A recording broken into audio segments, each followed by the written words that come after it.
We should go for it. She knew that. Good evening and welcome to the March 14th meeting of the Town Council. If you kindly rise and join us in the Pledge of Allegiance.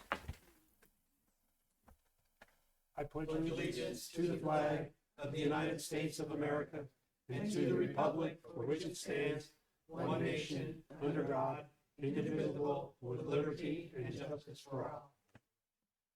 Thank you. Announcements, I have upcoming meetings, Thursday, March 28th at 7 p.m., Thursday, April 11th at 7 p.m., and Thursday, April 25th at 7 p.m. are our regular meetings all here in the Matthew Thornton Room. And an important date to remember is Tuesday, April 9th from 7 a.m. until 7 p.m. is our annual meeting voting day. And you can find your polling place if you're unsure at the town website, which will direct you to a link to the Secretary of State's office. You just put in your information, it'll tell you where you're supposed to vote. Paul. Thank you, Mr. Chair. 2024 dog licenses are now available at the town clerk's office. Per New Hampshire state law, all owners of dogs 4 months or older are required to license their dogs by May 1st. Owner must present a valid rabies certificate and a neutering or spading certificate if applicable.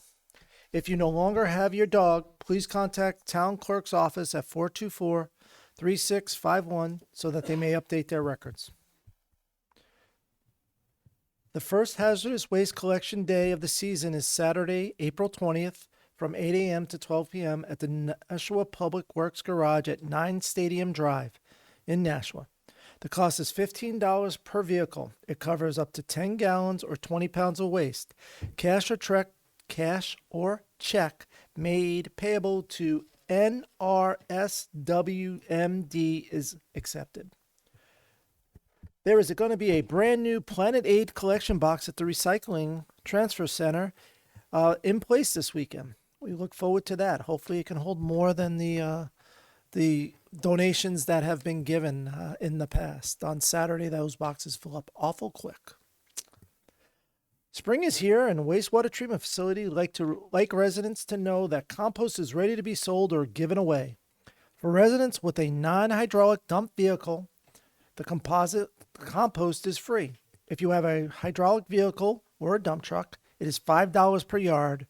Required forms and details can be found on the town's website or calling wastewater facility at 603-883-8196.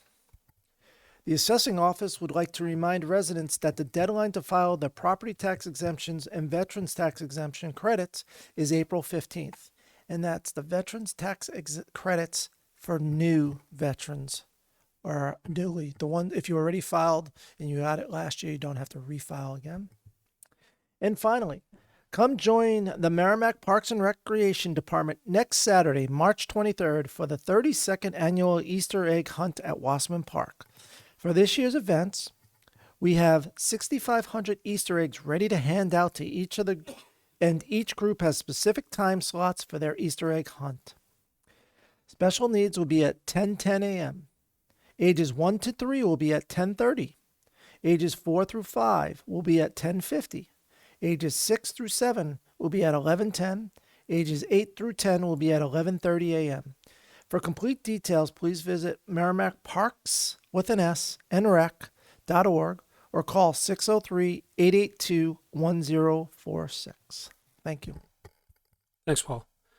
There's no other announcements. Comments from the press and public? If you'd like to address the council, you come forward.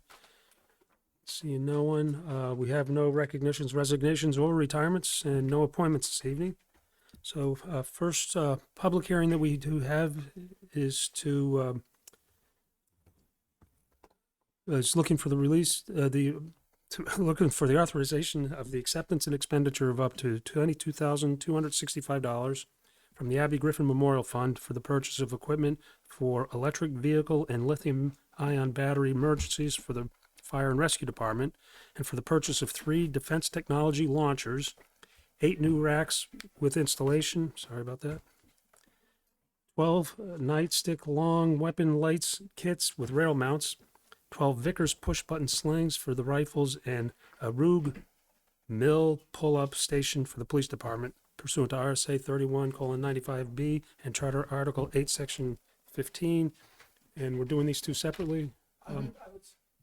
I would suggest we do them separately. They each basically have the money split down the middle, and to go through them, the fire chief has a little bit of a demonstration for what he's looking to buy, and the chief is here to discuss what he's looking Is he going to for. demonstrate the pull-up bar?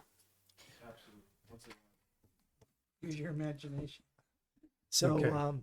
I think we should have one for the fire, which is the lithium batteries, and the blankets for the lithium batteries, and then we'll go through that, and then the police can do theirs. All right. Chiefs, hello. Thank you. Good evening. Thank you for having us this evening and to go over what we'd like to purchase with the Abbey Griffin funds. I know we sat here before you a few months ago talking about electrical vehicle fires, and we said if we needed something, we'd come before you. So after some research and some learning on our behalf, we've come forward with some items that we think will help us. It's not a cure-all, but it's something that can help us mitigate some of these vehicle fires should we encounter them. So you do have a list of equipment in front of you that we're looking to purchase. This is the main component that we're looking to get, which is basically a cover, a tarp that goes over an electric type vehicle that will help smother the fire when we come across one of these. And of course, my slideshow is gonna be a little hesitant this evening, so let's see. All right, I'll give it a minute. So as you can see, we have a car fire there that's covered. I'll bring it up again.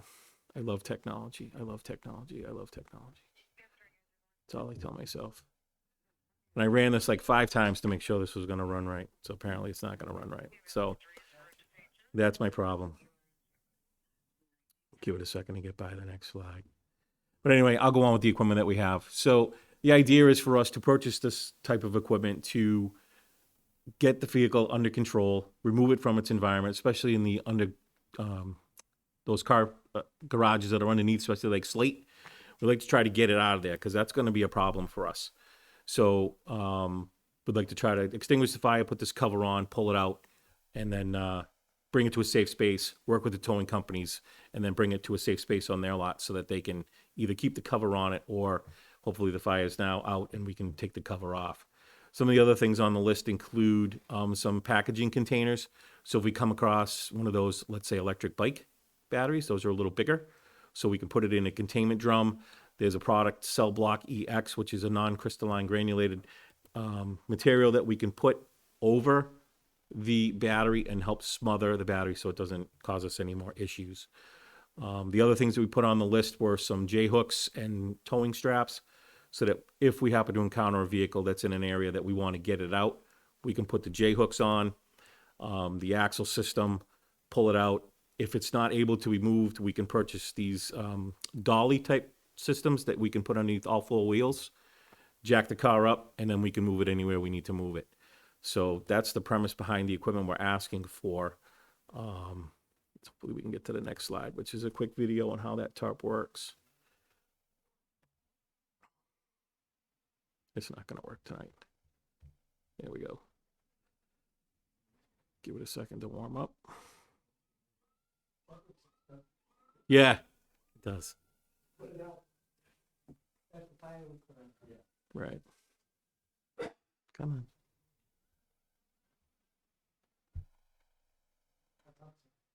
Yeah, that's outside. No, it's not going to load. Here it comes. Come on. There it is. Give it another second to warm up here. Nope. All right, so let me see if I can just write down to it and we'll play it. I'll take a moment Yeah. while the chief's getting this queued up. As you can see, 1924 is the year of the patch. Actually, this May would be the 100th anniversary for the fire department. And they are working on some plans for later on this summer for a celebration for the 100-year anniversary for the Merrimack Fire and Rescue Department. Ready, Chief? Yeah, it's not going to play. But Again, technology, I thought it was all set to go, but anyway, that's the premise of the equipment that we're looking to purchase. Does anybody have any questions on what we're looking to do and how we're trying to accomplish this?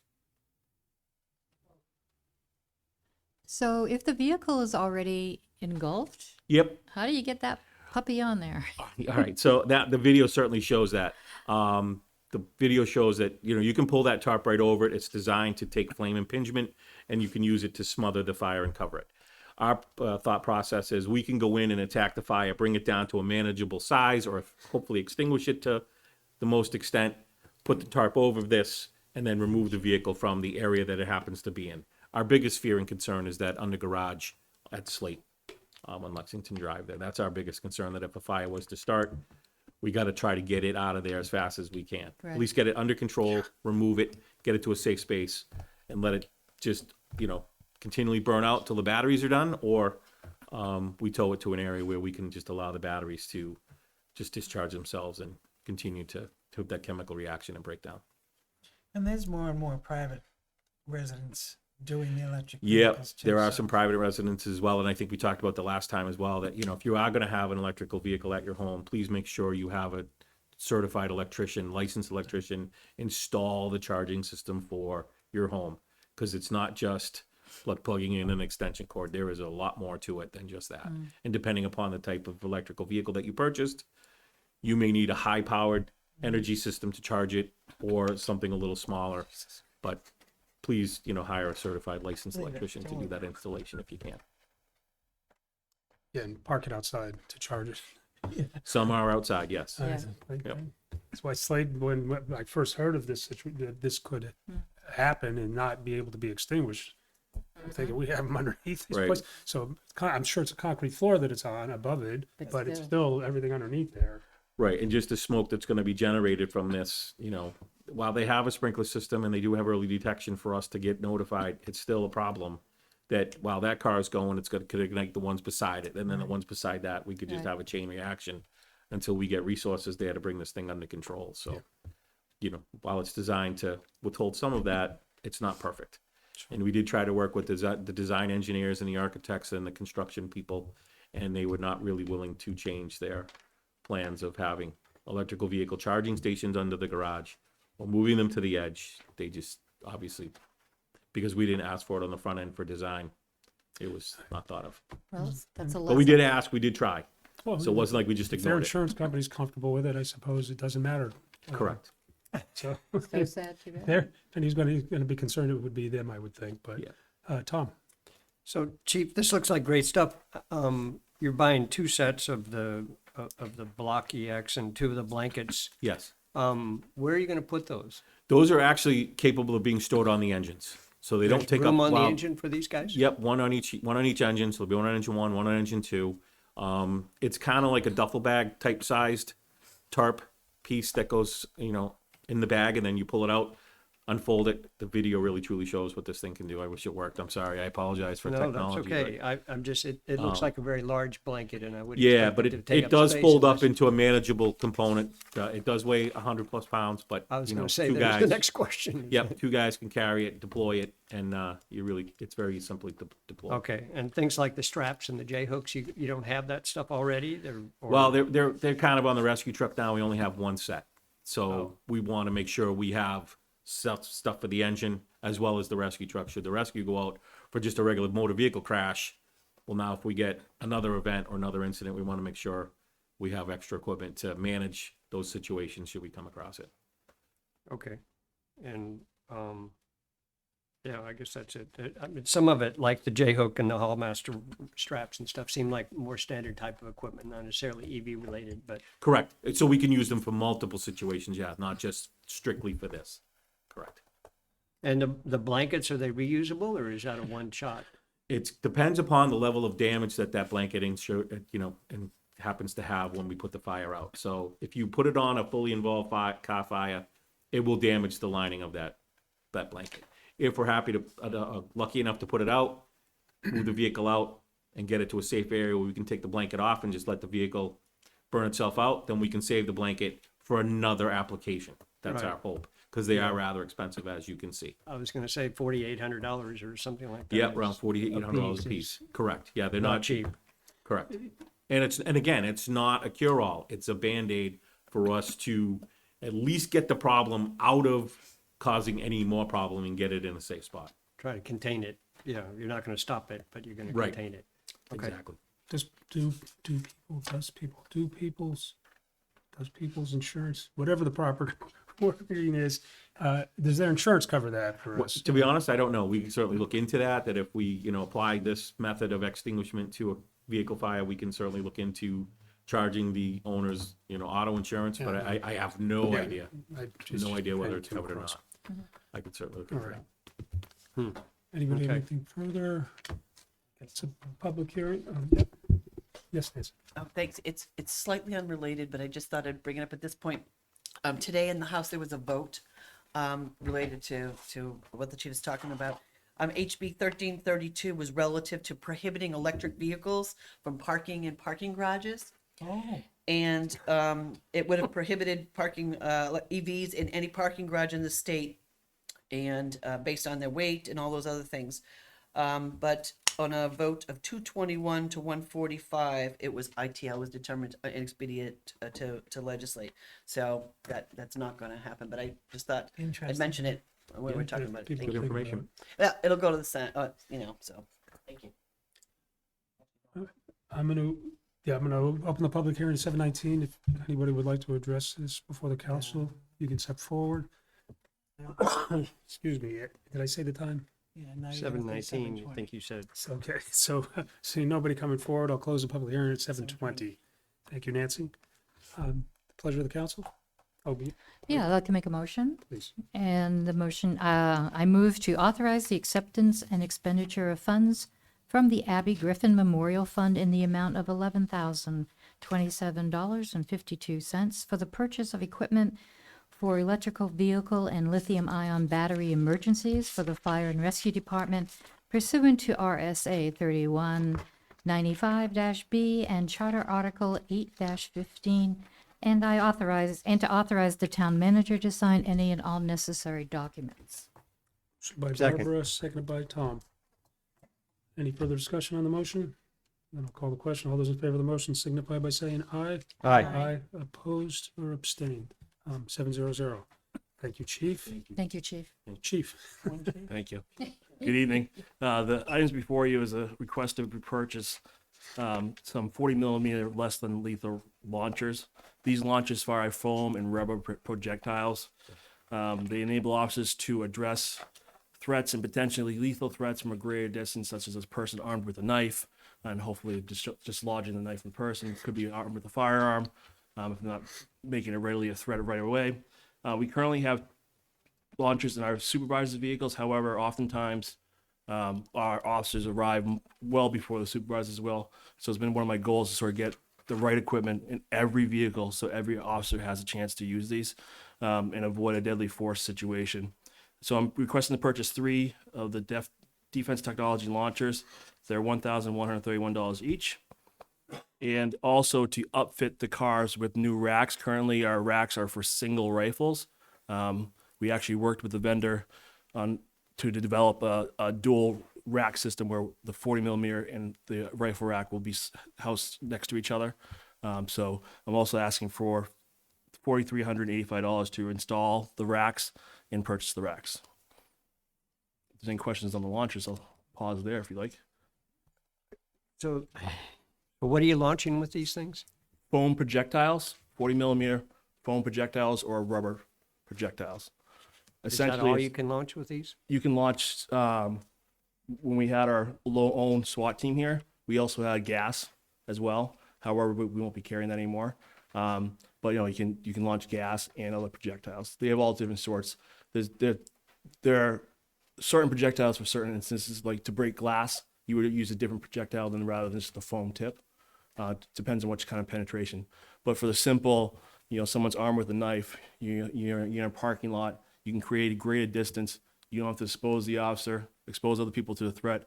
Hopefully, you can hit someone with the foil, and it hurts, like it'll make you buckle, and hopefully they dislodge the knife without creating a lethal force situation. My goal is to make sure that everyone has the tools they need, because I don't want to have put any of our officers through an officer-involved shooting. Or, you know, it could be a mental health case where someone's pushed suicide by cop. We've all seen that. You know, so this is another tool in the belt that they can use to de-escalate the situation. Okay. Yeah. How accurate are these things? It's fairly accurate, and our officers are all trained. That they certify, they qualified every year. To fire these 40 Correct. millimeter launchers? Yep. Okay. I guess the concern, the reason I ask is that, you know, 5 years from now, somebody else is in your position and decides to start using different kinds of projectiles. And so we've outfitted the police department with launchers that no telling what they might want to shoot. Is there a sometime in concern the of type future. of projectile you're talking about? I Is there have no concern- idea. That's why I was asking what. These are all basically issued through the same company, Defense Technology, that have been tested. There's not like, just so everyone in the public knows, it's not like we're firing off rocket launchers here. It's basically a glorified, you know, foam glorified Nerf gun, if you will, right? It's firing off a foam or rubber projectile. And like I said, some of them are hard tips if we want to break through glass. We did have an incident recently where we had to break through the glass to try to penetrate to see if someone was inside. And that's we used a hard tip for that. But it's nothing that's going to be, it's not a rocket launcher, it's not explosives, there's nothing like that. It's just projectiles, foam Okay. projectiles. And these the projectiles obviously are not reusable, and they're Correct. loaded with a powder propellant or something like that. Correct. What kind of cost factors are you finding in loading up? I mean, we've gone through, and in fact, in the budget, we talked about your ammo costs for the year. Is this Well, gonna, Well, fortunately, we Impact don't that. use them too often. pardon? Fortunately, we don't use them too often. But I But you believe, practice with them, right? I mean, so we have reloadable rounds for that. There's practice training rounds where you can actually reload them. So that's what we use. So Okay. I think that reloading kit was, you know, if I remember correctly, $270. But that's what we use to practice. It's unlike the tasers, where taser requires us to use 2 taser cartridges every time we qualify with it. right, This is not the case. okay. And you don't anticipate using it sufficiently that you're gonna talk about? Honestly, Lots and lots I of hope we rounds. never have to use it, right? I hope so You know, too. I never want my officers to be put in a situation where there's force that's needed. You know, our officers train de-escalation techniques. We've changed a lot of our ways we operate business, and it's been successful. So hopefully it continues that way. Okay, thank you.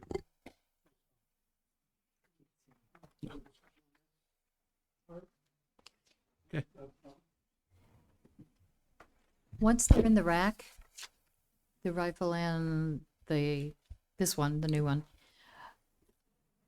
they're very clearly different, because I can't remember what you're using as your standard rifle weapon. That's in the cruisers. So I mean, you can't grab one by mistake and think it's the other. They're very different. Correct. They're very differently handled, much shorter. We're going to be painting them as well. Okay. We haven't determined color, probably orange, so the public knows that it's a less lethal force. Yep. We could have option to buy that way, but it's much easier to just paint them ourselves and save the town money. You can only imagine what the cost is, right? To have those dipped. Can only imagine. And they are mounted differently in the rack, so it's Okay. there is no way anyone would just mistake a 40 millimeter launcher for a patrol rifle, especially having qualified on and handled regularly. I figured, anybody that knows rifles, yeah, you would be able to see there's a difference, but most people just see a rifle. Rack. Yeah. Yeah. They just see a weapon. They don't see a difference. Yep. Keep muscling on, or Yep. So the next item I'd like to purchase is, as you are aware, we purchased new patrol rifles for the patrol vehicles, and we like to outfit them with long weapon light kits. Basically, each rifle will receive a light kit and a rail to mount on the side rail of the rifle. And at the same time, we'd also like to purchase 12 new, it's called Vickers push button slings. It's essentially a 1-point harness. Right now, most of our patrol rifles have a 3-point harness, which can be kind of cumbersome when you're trying to figure out if you're left or you're right, which way to throw it over. This just loops around your neck and just dangles right there, and it's really readily accessible, so you don't have to worry about passing it through arms and such. And you see the cost there for those. The lights are $105 each. The mounting rails are $19.95, and the slings are $89.98 each. And I'll just throw in the last item because it's a very easy item to explain. The last thing was to purchase a Rogue military pull-up station for $653. Obviously been asking for a pull-up station. As you've been to our PD before, there's no really place in our gym to do a pull-up unless you want to put your head into the first floor because it's very, very low. This will be able to be pulled out outdoors or in the sally port where it folds up compact so it can be tucked away. You know, give the officers an opportunity to do pull-ups and such. And if there's any questions on those items. You're gonna demonstrate. I don't know if I can do a single pull-up anymore. There's not much going on. So, I'm confident you could, Chair. thanks, Chief. I You could appreciate do it. one. Appreciate that. You and I could do one. So, there's nothing further at the moment. Tom? So a rifle light, can you help me understand better what that Yep, is? in your paperwork there should be a picture, Yeah, sort of. sort of. Looks like a scope, I guess. So essentially, it's a light that's mounted on the end of the rifle, On the end of it. on the end of it, yep. Not all the way past the barrel, but shortly thereof. And on the sides, there's a push button, so when you naturally grip a control rifle like this, so when you hold it like as such, you can squeeze to activate the light just by pressing on the side. That's the press thing. So if you look at the picture I gave you, the light would be on top. It says nightstick on top. And then just below below the backside of the flashlight, there's that push panel for the pressure plate to turn it on and off. Okay. And that's some kind of a high intensity type beam light. It's an LED light, correct. Yeah, but what kind of distance do you expect on that, or? Honestly, I do not know. Huh? I do not know how far it goes out. You don't know how accurate or how valuable I it mean, is? they go out for a good distance, but to say an exact number, I wouldn't be able to tell you. I think it depends on the lighting and the situation of, whether it's fog and such, but we have lights on some of them right now, and those are pretty effective. Okay. I don't have a problem with it. I'm curious as to. I can find out for you. Huh? I No, can find out the distance. you put it on there, it's going to do something. If it doesn't light up your target, it's certainly going to light you up. That's where the person's got concerns, Correct. which has its own issues and concerns, I'm sure. Yep. But, Most definitely. because it's right there in front of you, and you're looking right down it. Yep. You blind them with the light. You hope. Because if they're shooting back at you, they're going to have a hard time missing. Anyway, okay, thanks. Thanks, Tom. Barbara?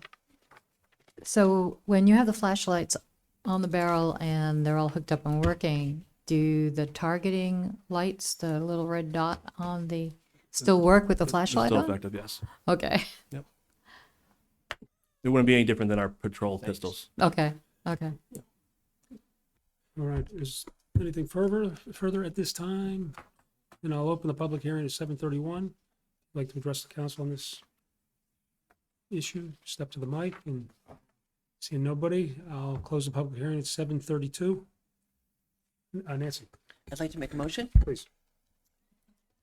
I'd like to move a motion to authorize the acceptance and expenditure of funds from the Abby Griffin Memorial Fund in the amount of $11,060.27 for the purchase of 3 defense technology launchers, 8 new racks with installation, 12 nightstick long weapon light kits with rail mounts, 12 Vickers push-button slings for the rifles, and a Rogue military pull-up station for the police department pursuant to RSA 31:95-B and Charter Article 8-15, pursuant to RSA 31:95-B and Charter Article 8-15, and authorize the town manager to sign any and all necessary documents.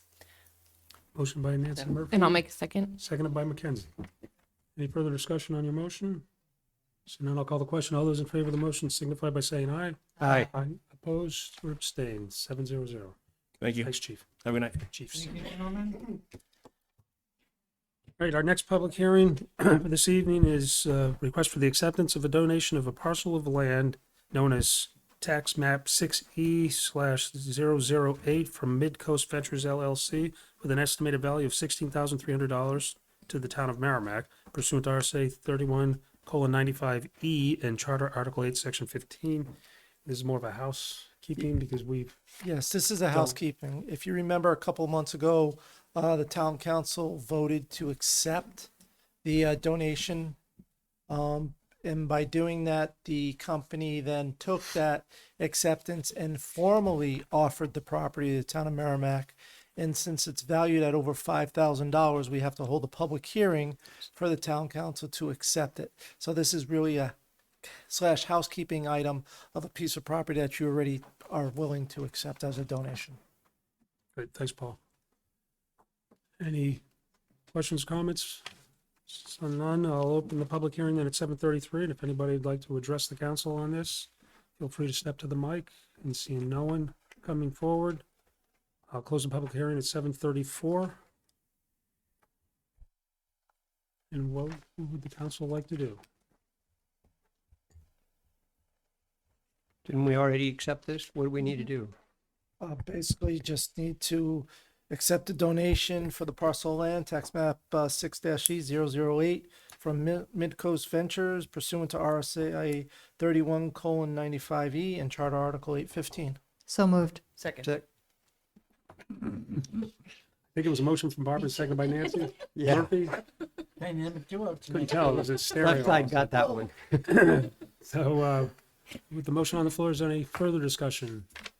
Seeing none, I'll call the question. All those in favor of the motion signify by saying aye. Aye. Are opposed or abstain? 700. They're just happy that Finley's looking this way tonight. That's why they're excited.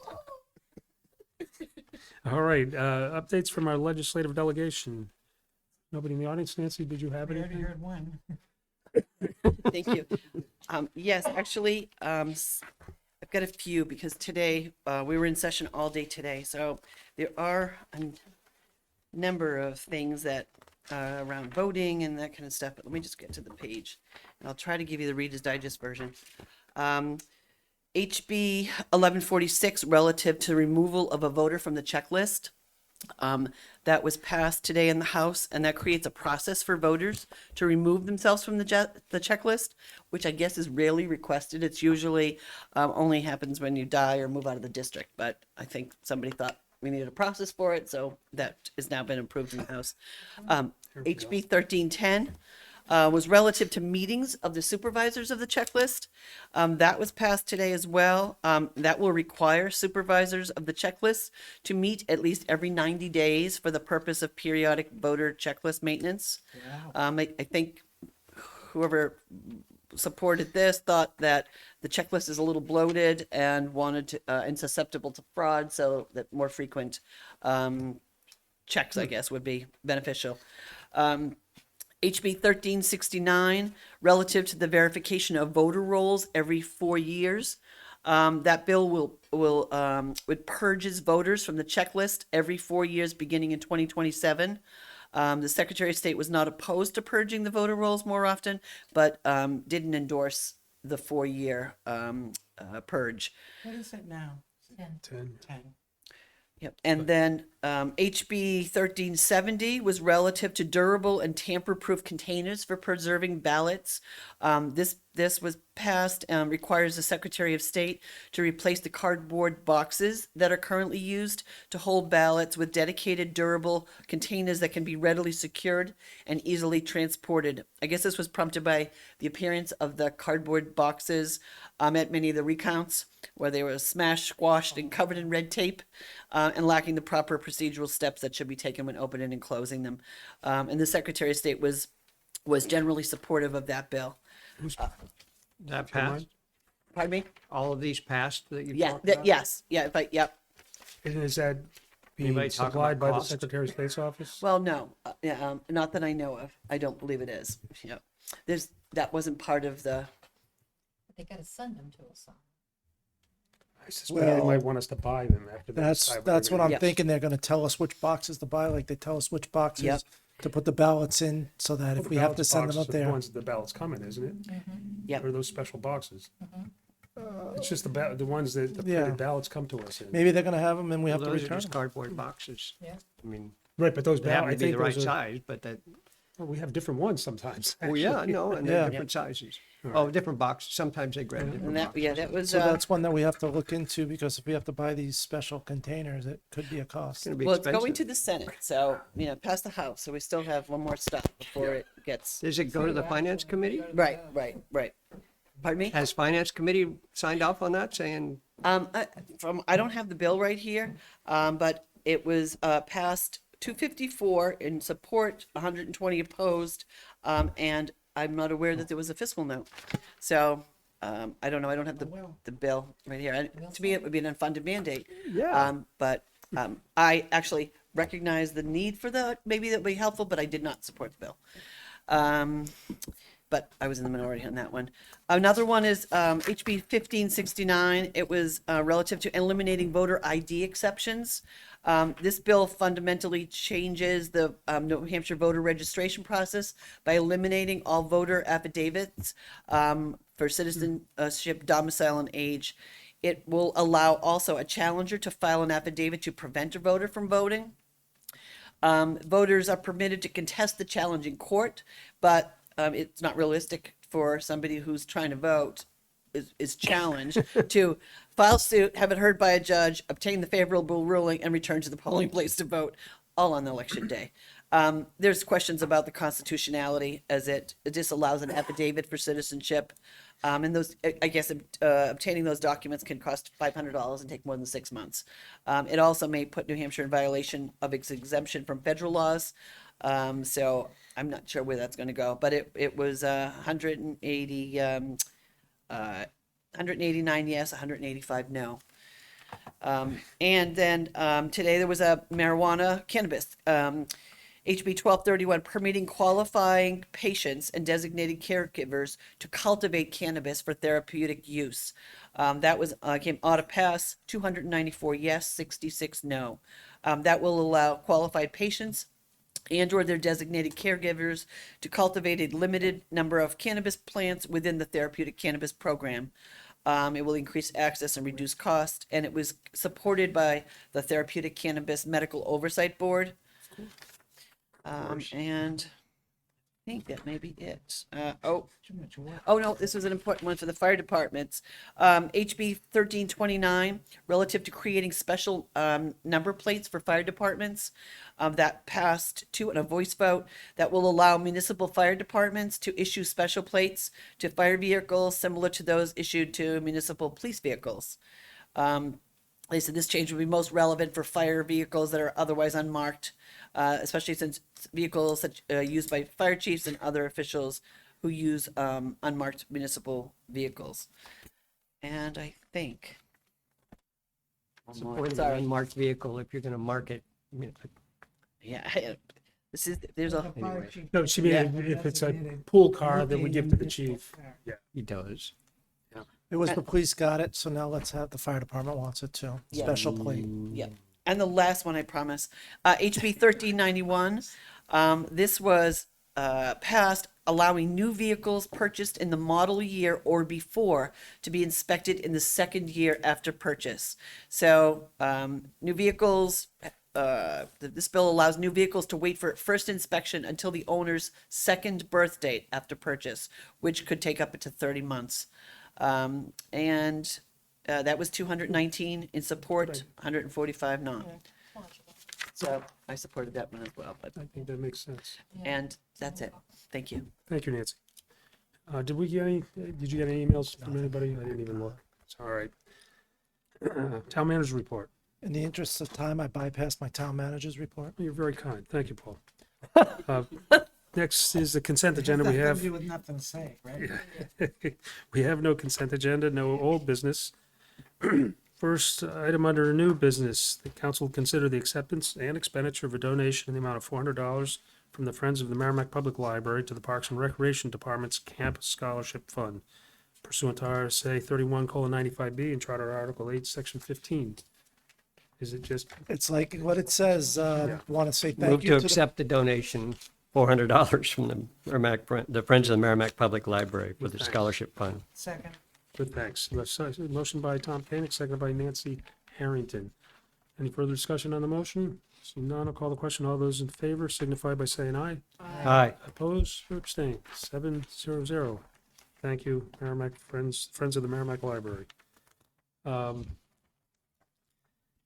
Item number 2 is council to consider the acceptance and expenditure of a donation in the amount of $500 from the Lions Club to the Merrimack to the Parks and Recreation Department for the establishment of a scholarship fund for the new after-school program pursuant to RSA 31:95B and Charter Article 8, Section 15. So it's a new fund. I'll make a motion to approve the $500 from the Merrimack Lions Club to the Merrimack Parks and Rec Department. Second. And with thanks on that as well, if you don't mind. Huh? With thanks, I'm just putting my Oh. little things. And with appreciation from the town council. Thank you. Any further discussion? Call the question. All those in favor of the motion signify by saying aye. Thanks. Yes, Opposed or abstained? 7-0-0. All right, item number 3, under new business, council to consider the request for the release of funds from the Road Infrastructure Capital Reserve Fund for an emergency drain culvert replacement on Back River Road between Rise Drive and Pheasant Run. Leo and Don are here this evening. So the information that you got in your backup talks about a infrastructure capital reserve fund. The correct title of the capital reserve fund that handles drainage, sewer, not sewer, but drainage, bike paths, sidewalks is the road infrastructure capital reserve fund. So that is why it's in the description, road capital infrastructure. So there's two different noted, but the actual correct one is road infrastructure. Correct. Hey, Leo. Is she having you do the job tonight? A little bit. We're splitting the load.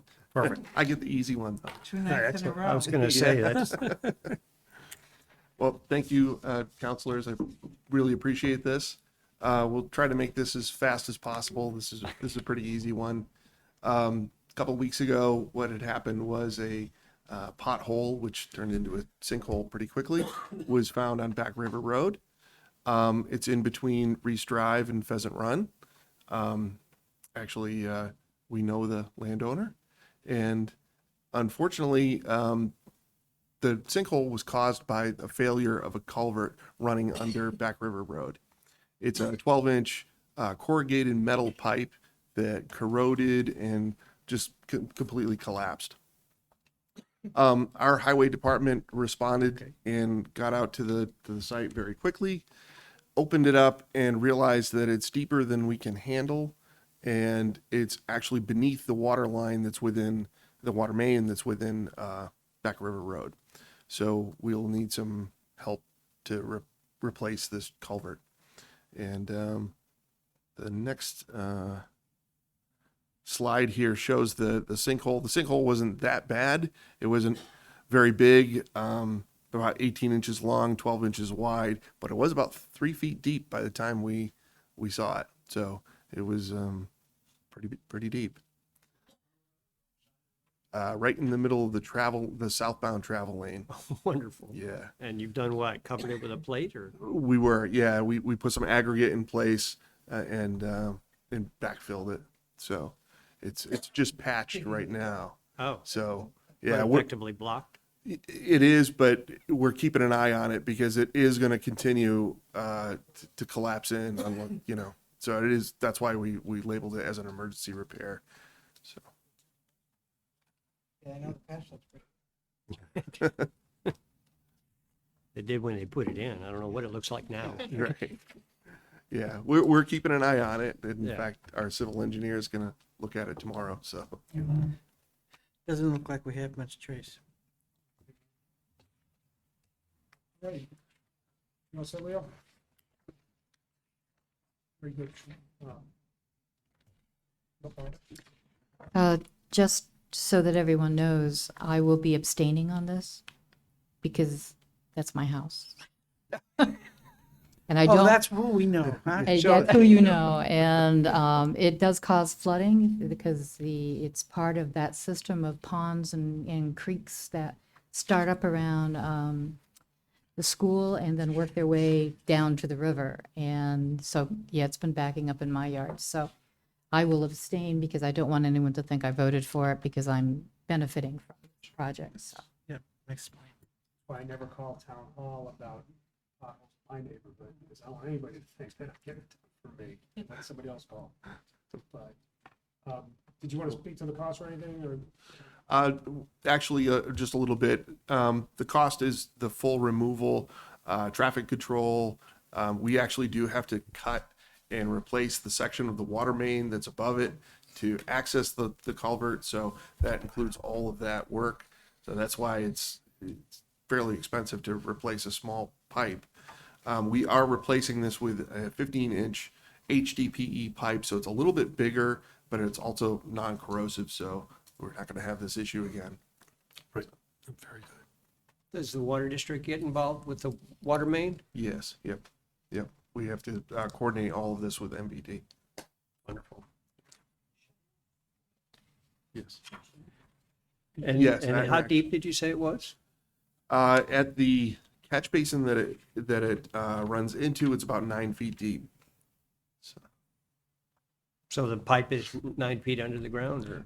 Yeah, and at the area where the sinkhole came about and where the patch is, it's a little bit more shallow than that. It's maybe about 7 feet. We weren't able to get to that. We encountered the water main first, so we didn't want to go any further and destabilize the water main. The water main is actually an asbestos concrete water main, so we didn't want to Didn't want to mess with that. Yeah. But how long of the pipe do you have to replace from culvert to culvert, which is Yes. probably 30, 40 feet, or is it more than that? Or? It's about 45 feet long, yeah. Because there's a catch basin on the other side, the northbound side of the road. That's where it connects to. So it's only the length of the road plus the slope. So, Yeah, but the slope down 8 or 9 feet, at least on other roads we've seen, ends up being really long by the time you get down there. yeah. Okay. Nancy? I'd like to make a motion. Move to release $47,965 from the Road Infrastructure Capital Reserve Fund for the emergency drain culvert replacement on Back River Road between Reese Drive and Pheasant Run. Second. Motion by Nancy Harrington, seconded by Tom Koenig. Andy, oh, good. Did you want to speak to your motion? It's basically self-explanatory. Andy, Just curious, the balance in the capital reserve fund? Over $1 million. Okay.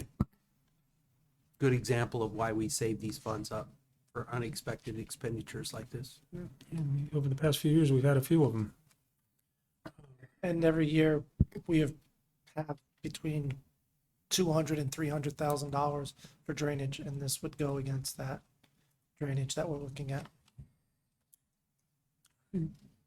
Any further questions or discussion? See none, I'll call the question. All those in favor of the motion signify by saying aye. Aye. Opposed or abstained? 601 with Barbara abstaining. Right. Next on the agenda is the Public Works Department is requesting the release of funds from the Road Infrastructure Capital Reserve Fund for additional engineering work to address the changed conditions on the Sauhegan River Trail project. So Don, you're here for that one?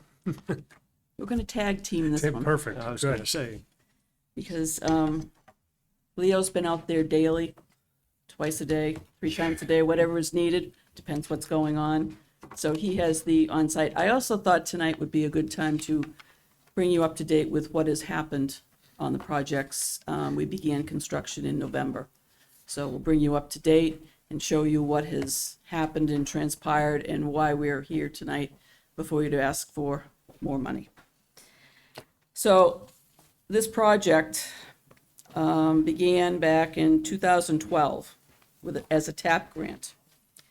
And it's gone through, I think, every agency known to man. And every agency had increased the cost of this and wanted their own little piece of this all the way up through. So we finally began construction, like I said, in November of 2023. We were told on Tuesday that we're anticipating a completion date in July. Okay. I'm sorry. No, it's freezing in here. Laughing at the Well, town manager. I think We that's- are having, we're having a debate, a nonverbal debate about the heat or the coldness of this room, and we're playing with the heating thermostat, so it's Sorry about not that. you, it's what's going on around Wanted to you. make sure I wasn't, And don't blame, you did it, she didn't do anything. I didn't do anything tonight. Sorry, Don. Sorry. Sorry, We're Don. paying attention now. Just want to make sure I wasn't. Back to No, it wasn't you. That's it. I wanted to explain it wasn't you. It's funny that you say that though, because Pete Albert, of course, made presentation to us as a captain on the PD and the other positions that he held over the years. And he said when he became a counselor, he said every once in a while somebody be making a face and chuckling between themselves. And I'm wondering, is there something on my face? Did I say something wrong? So I appreciate what We your had to thoughts were. explain Yeah. to you. Sorry. Sorry about that. Anyway, back on track. So this project began a brand new process for everyone. The state and the federal decided that we needed an extra construction engineer to oversee the whole project. They don't want to have the design engineer overseeing their own work.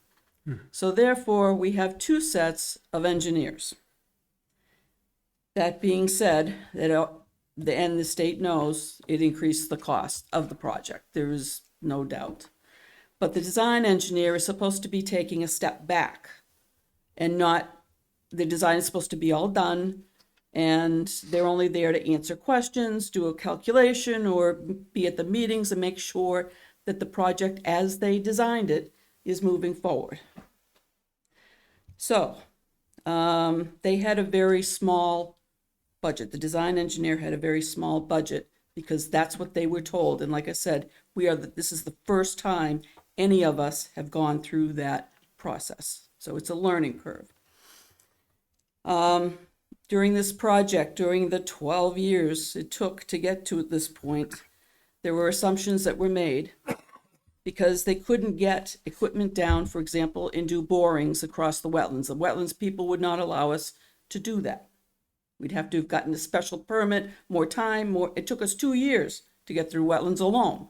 So, I mean, it would have been a lot more to be able to do that. So as a result, they made an assumption, a couple of different assumptions. So one of what's going to be the helical piles holding up the boardwalk, they assumed 8 feet in length to get to ledge. It's actually 20 feet to ledge. That's, we'll get there. It's a minor technicality. The elevation of the canal was presumed higher than it is because they couldn't get down there. And there was a lot of sediment that was in that canal that they weren't aware of. The beams, beam 6 and 7, which I don't mean to take away your thunder, but the beams 6 and 7 have actually deteriorated more than when they went down there originally and did their original survey because, again, it took so long to be able to get this project through. There's ledge out there. Some it's high, some it's low. You'll see from some of the pictures that we have. When the survey was done, they surveyed the riverbank. And in this area, a lot is eroded away because we found out they hadn't armored this side. They'd started, but they didn't finish armoring the side of the bank. So if you know the Souhegan River, it comes down, it takes a 90-degree turn and another 90-degree turn because that's where the dam was. When they took that out, they armored the far side, but they didn't complete, they just left a pile of stones, so we found out, once we got through this. So the result is they? whoever took out the dam. I mean, this was Literally what? Okay. years ago. They just didn't. The dam company. The dam company. Yes, exactly. So, but there was no oversight. See, we're having oversight. So this. Too much. Anyway, so due to all these conditions that we've uncovered during the initial construction when they began, the design engineer was brought back in, and he's actually had to do a lot more design and readjusting. So I'm going to pass it off to Leo at this point, and he can go through what we found and have some pictures and have a little more graphics. It looks like an archaeological dig. It does. We expect to see dinosaur bones. The state has actually deemed this Frankenstein trail because when we went down there initially, it was kind of scary looking. It's going to be beautiful by the time we get it done because there's so many features that you can actually see. And, you're walking right beside the river and it's really nice. But when we first began, it was a little scary down there. very overgrown too. Yes. So I'll just run through the slides very quickly. I'll run through the slides very quickly, but this is basically a summary from the start of the project back in November up until now. And it's highlighting a bunch of these areas. The first one we wanted to highlight was obviously the very first photo was that dog leg in the river where the erosion from 2016, that was when the survey was done for the design of the trail.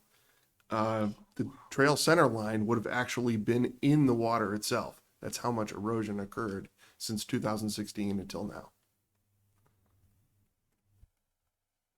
This is almost the same look, but you'll notice on the bottom of the excavation that there's quite a bit of ledge poking out. Some of this is expected, but most of it wasn't. This big knob of ledge on the lower left-hand corner of the picture was actually in the middle of the turn in the trail itself.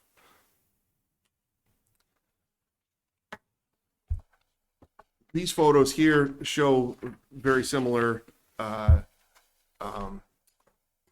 views, but the bottom right shows how they armored the southern bank of the river. Unfortunately, they didn't armor the northern bank of the river. So what does armoring mean? I mean, I see a picture, but you know what you're saying, and I have no Okay. clue.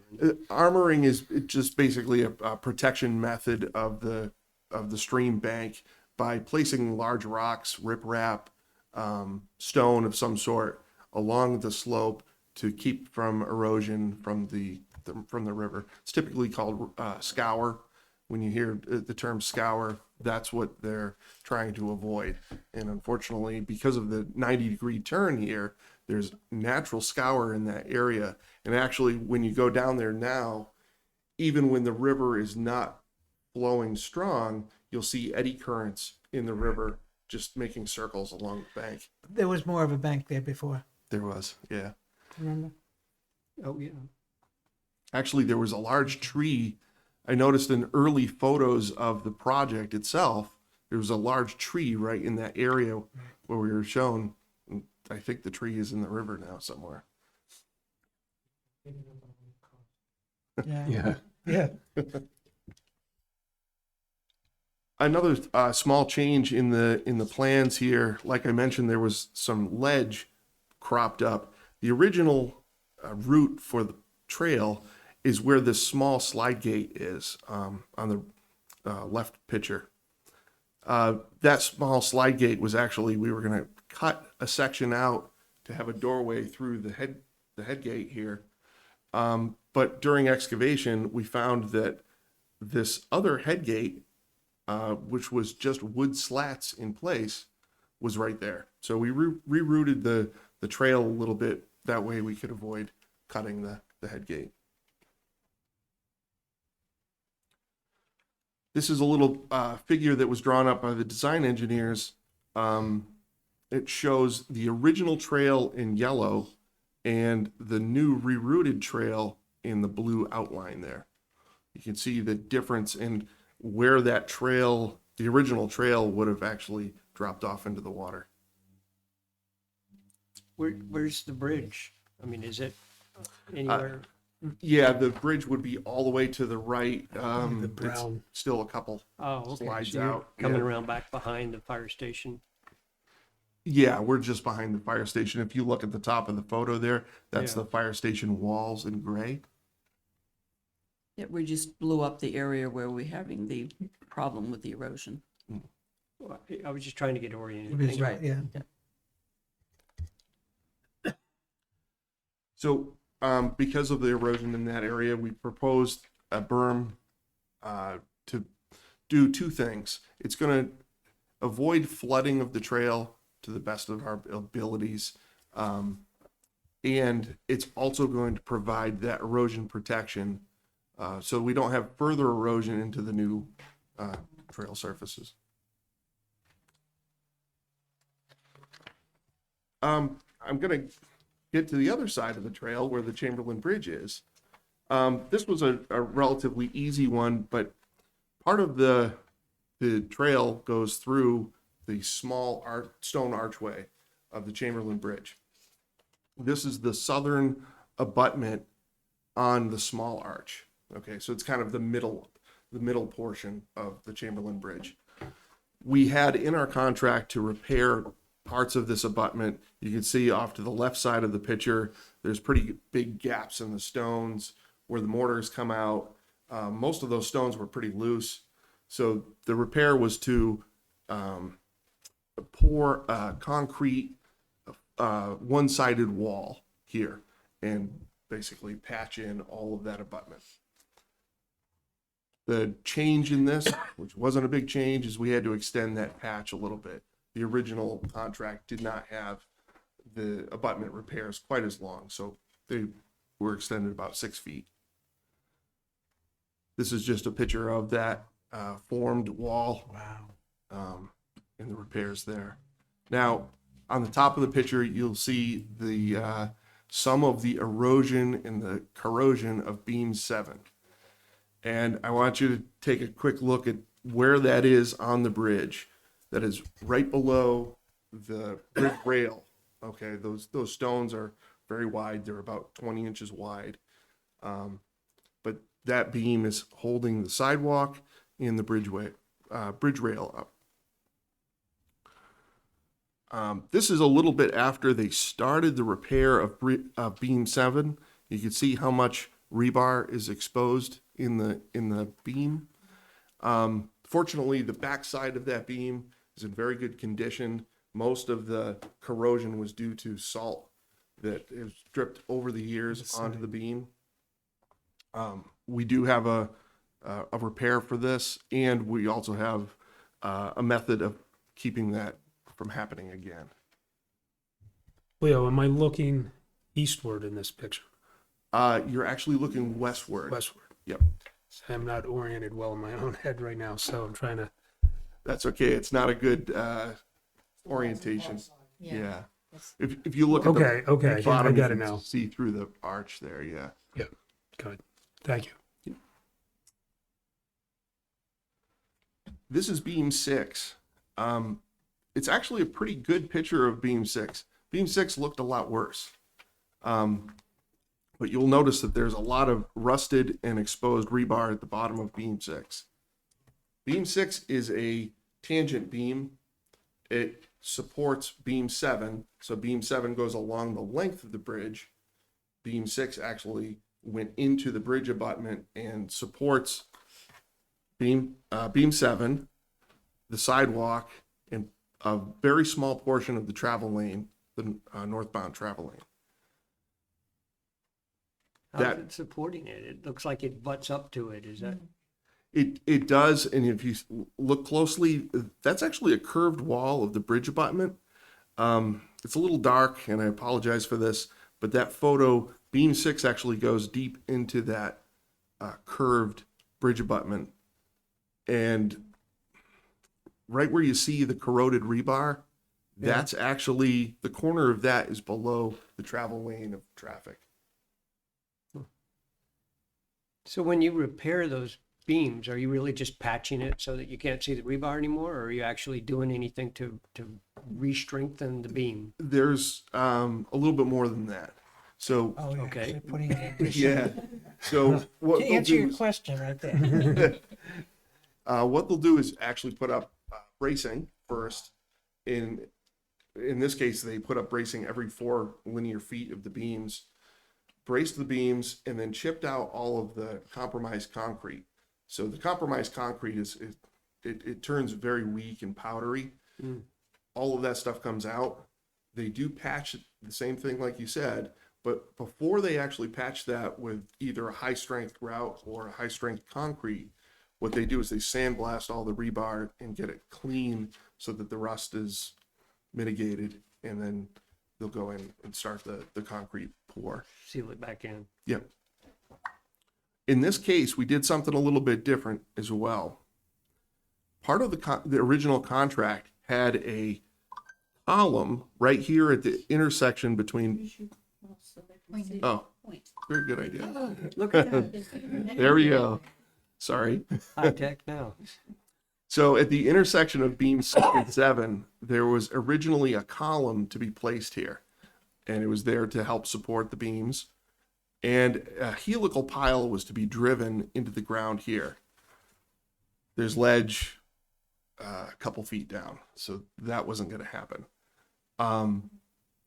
There was also a block wall that was included in the original contract for this area here. And what that block wall was meant for is just to contain backfill for the sidewalk. It made a lot of sense, and I fully supported this idea of putting an actual structural wall in this area here to fully support beam 6 and partially support beam 7. And what that allowed us to do is actually just pour a footing on that ledge and create a brand new structure. Obviously, it's going to strengthen that whole structure much better than just a column. Makes sense. Yeah. And there's some of that bracing on beam 7 that I was talking about. They actually just completed the first repair pour on beam 6 and 7 yesterday.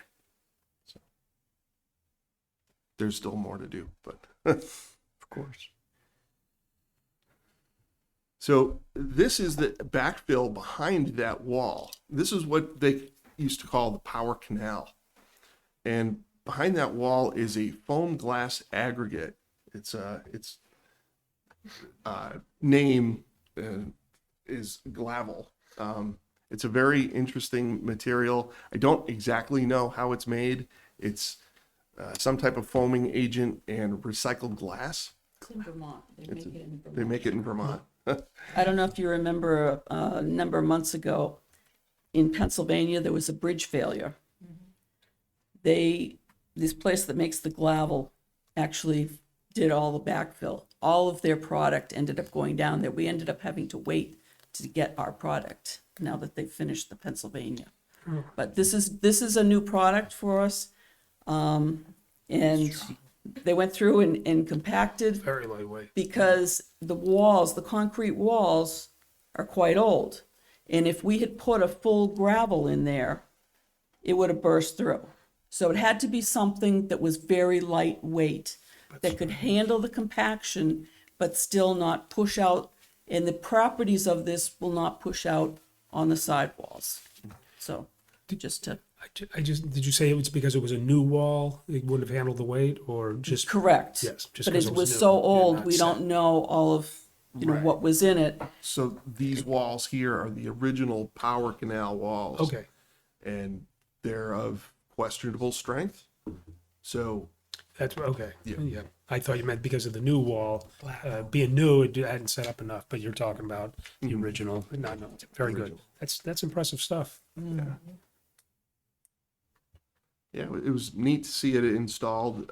It does compact very well. It does fracture. You can actually break that with your hands. I was But just gonna, I almost did it. Yeah. I was tempted. It smells really bad when you break it though. So don't- Oh, thank you. Real glad I did. Thank you, Nancy. Now he tells us. So this is just another view of the Glavel installation in that power canal. We still need to bring this up. This was brought up as like a phase 1 to this point, and we still have more backfill to do. Once all of the repair to beam 6 and 7 is complete, we'll continue this. It will be the subgrade for the new sidewalk.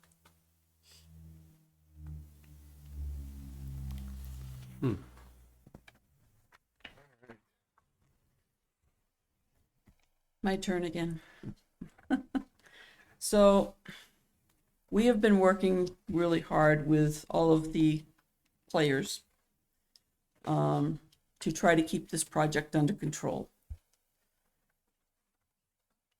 We had a very good meeting on Tuesday with everybody, and we feel confident in the way we are moving forward. We had to have a lot of redesign done because of the issues that we just presented to you. We have a few more, but we have decided we are going to follow the plan as it was, and we will take, we've gone through each of the following items that are going to be coming up, trying to find out where our downfalls are and where, you know, we're going to be able to gain. So we're taking the construction part of the project and the monies, and we have to do some pluses and some minuses. And right now, we're still balanced. I can't guarantee we're going to stay that way, but that's what we are trying to hold. We have had a number of setbacks, but unfortunately, the design engineer has been taking the brunt of all of this and having to spend a lot of time, you know, redesigning and rethinking. But I think we're at the end of the redesign, and he might have to do some calculations, but I think we can move forward. There's a couple other things that we're going to try to do some savings on, which is on the trail part itself. There's a section in Watson Park that is contaminated soils.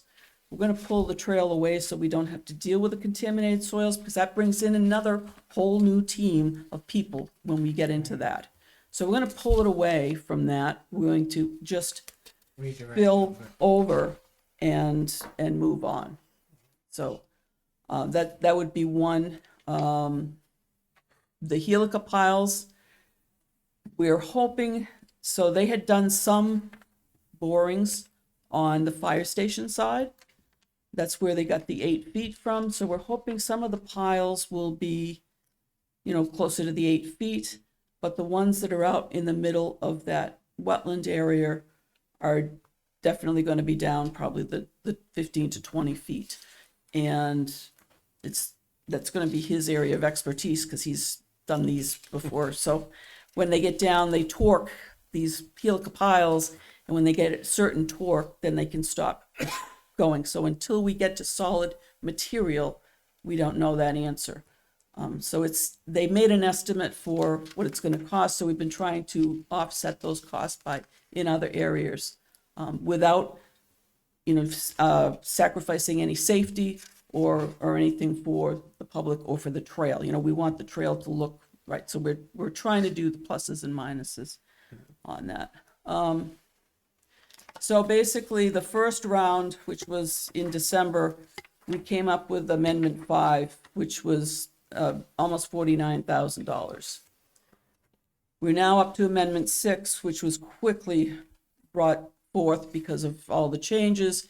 I'm still trying to negotiate that. So we started at $96,000 is what he wanted.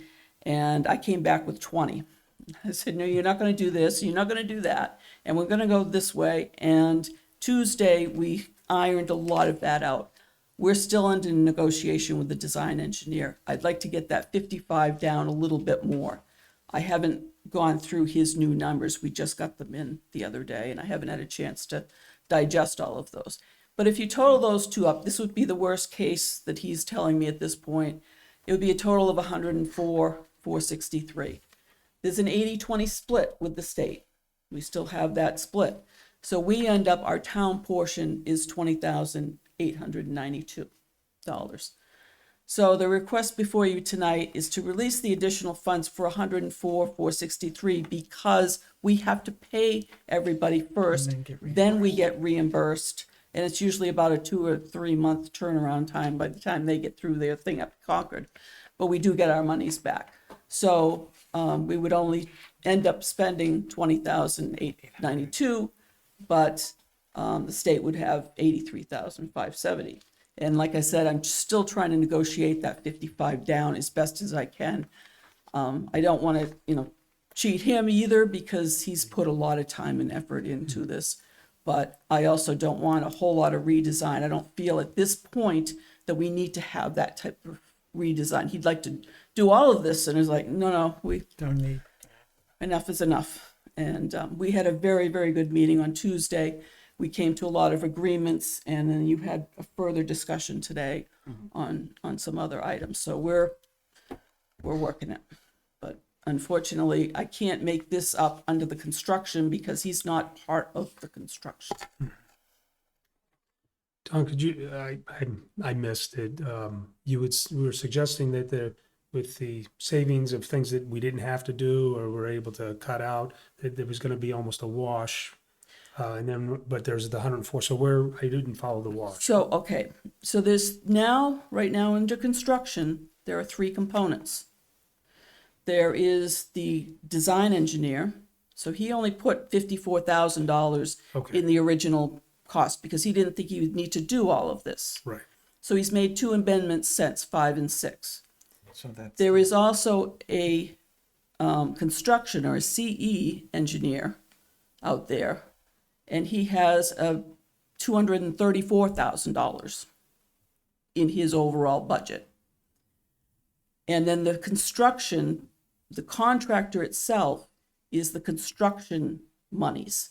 So there are three different pots of monies that comprise all of this. So it's on the construction, The construction Okay. one, I'm trying to still balance. and so there's not a need for an increase, a Right, request. I can't tell you there's gonna be an increase there Right. or not, and that's Right where now, it's kind of even. I'm trying to negotiate with them and to get it to become equal.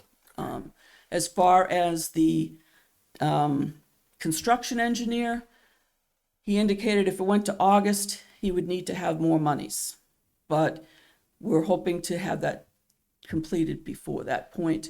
I can't tell you, I'm not gonna be able, It depends on what we come up. depends what we find and see, but again, we are still trying to work with him. It's all part of doing construction.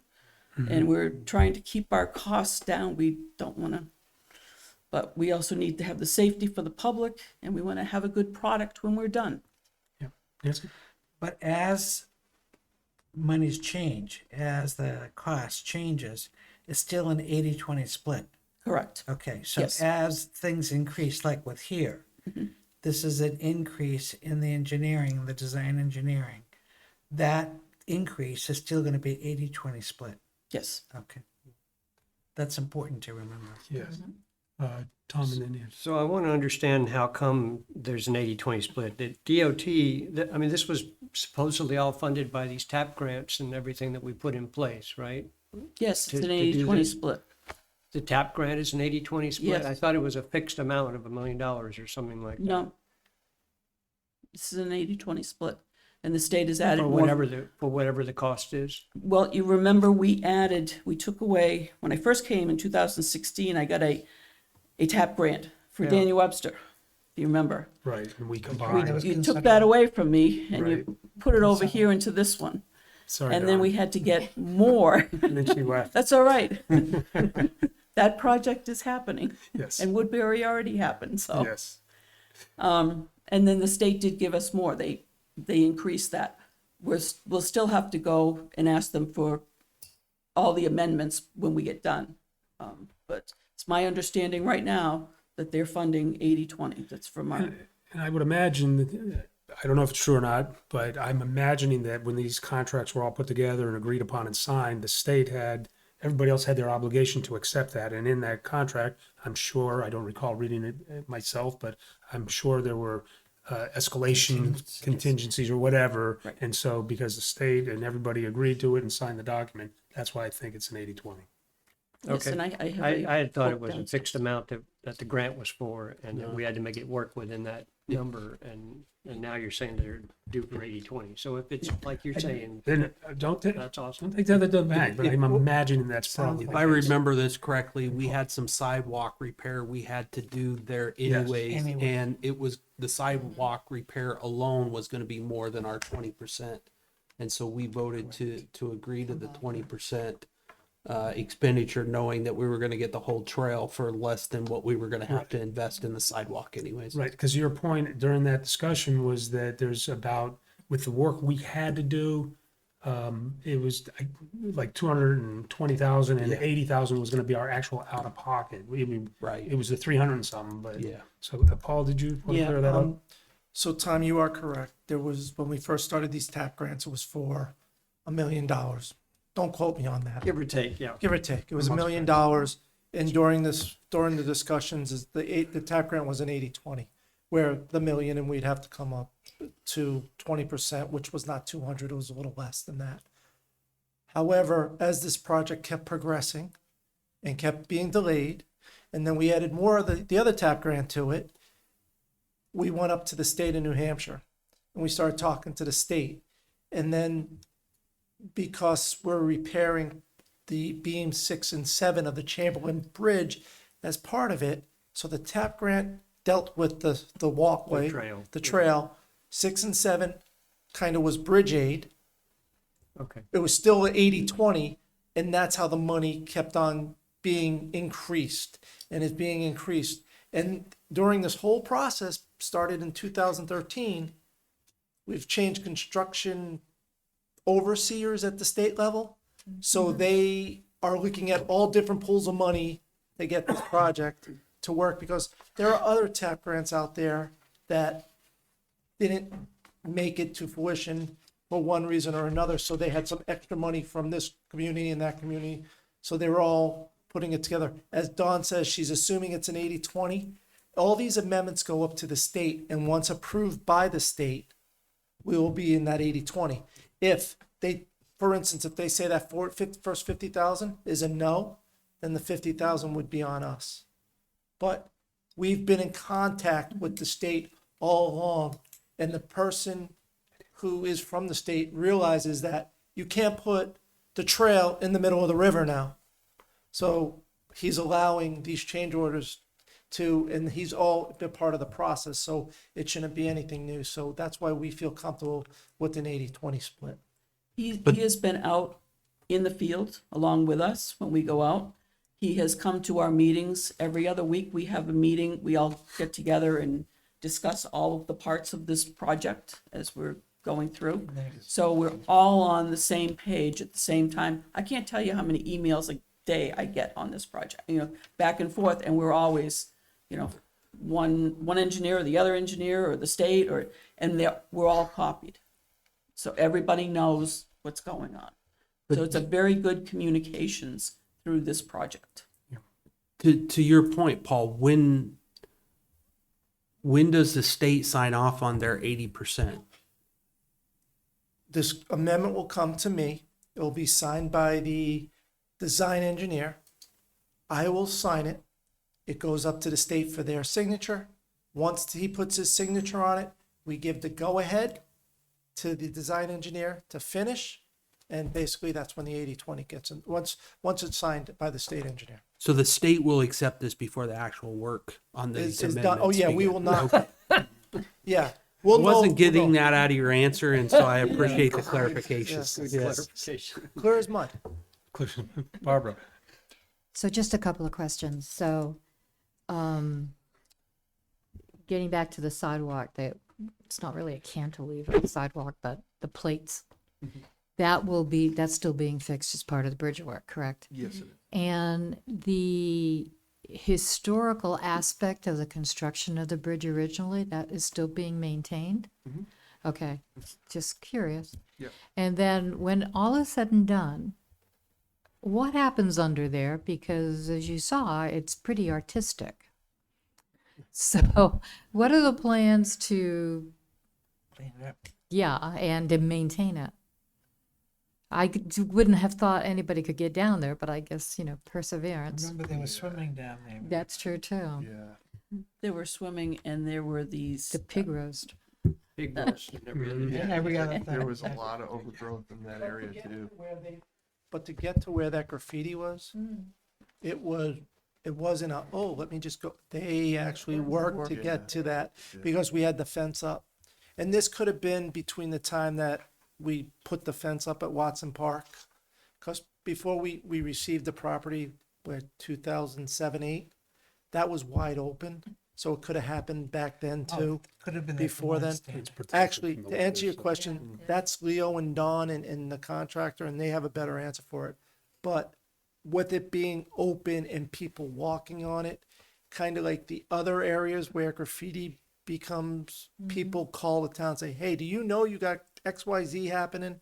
And we send out the police and we do certain things. Sandblasting. Sample.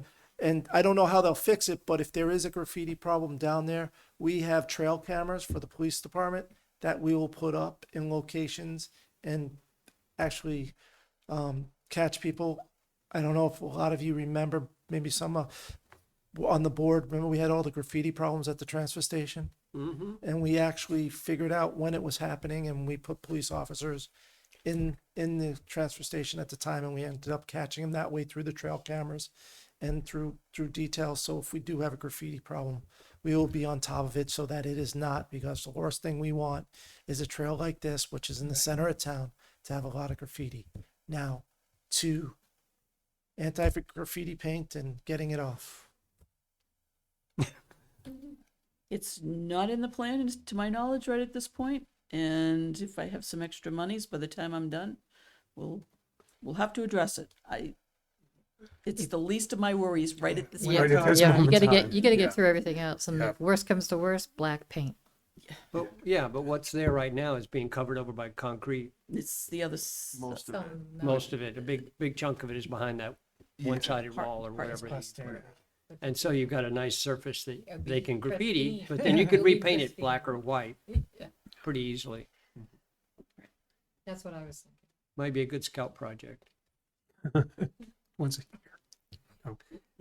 All right. Sorry, Don. Actually, one of our interns was an Eagle Scout. Is that So right? he's- one that's going to be coming in this year. Oh, very So, good. But So we need a motion. Yeah, you need a motion for the 104,463, is that correct? Correct. You want to do it, Bob? I think so. Okay, go for it. Move to release the funds from the road infrastructure capital reserve fund for additional engineering work to address changed conditions on site for the Sohegan River Trail project, and to allow the town manager to sign any necessary paperwork. And I'll make a second. You need to Did put you the say the amount dollar in. amount though? Oh, no, I didn't, I'm sorry. It wasn't in the thing. What I 104. would suggest as a friendly amendment is that to authorize the release of the funds from the Road Infrastructure Capital Reserve Fund for what you said, in the amount of $104,463, of which $83,570.40 will be reimbursed as part of the 80-20 split with New Hampshire DOT. So moved. Perfect.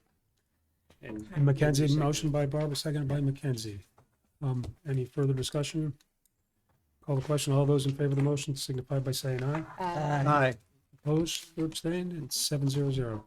And- Thank you. thanks very much for your thorough discussion of this, because I was not at all pleased with seeing this on the I agenda after knew- 12 I years knew that. of playing games with this thing. but And it's been a long time, there's been a lot of, A lot of discussions and a lot of trading back and We're forth. getting quite elaborate. So it needed the amount of time. Thank you very much. Yeah, yeah, but good work. yeah, we needed to take a step back until we got to a point where we could present what's been happening, because things were changing daily and hourly, and Yeah. things seem to be mellowing out right at the moment. That's tough when it's a 12-year-long project to be changing daily and hourly. And we've inherited it. Gotta remember right. this. Yeah. Yeah, So- exactly. While I was here for parts of it, I wasn't decision-making for parts of Right. this. Right. Well, we appreciate the effort. It's a great update. I appreciate that. All right, so then we're going to move on to number 5 under new business, the council to discuss House Bill 2024. Okay. Just, somebody made a mistake with the year, but, which is the 10-year transportation improvement plan and the amendment to reclassify Continental Boulevard from a Class 2 highway to a Class 5 road, transferring ownership and maintenance from the New Hampshire DOT to the town of Merrimack. And Don's going to, So before we get going, Representative Boyd placed a phone call to myself and said, he sits on the Transportation Committee up in Concord. He said that he's got good news and bad news. Good news is the 10-year plan looks to be moving forward. The bad news is that somebody just is going to put an amendment in to transfer maintenance of Continental Boulevard to the town of Merrimack. I said, okay, that's a Class 2 road.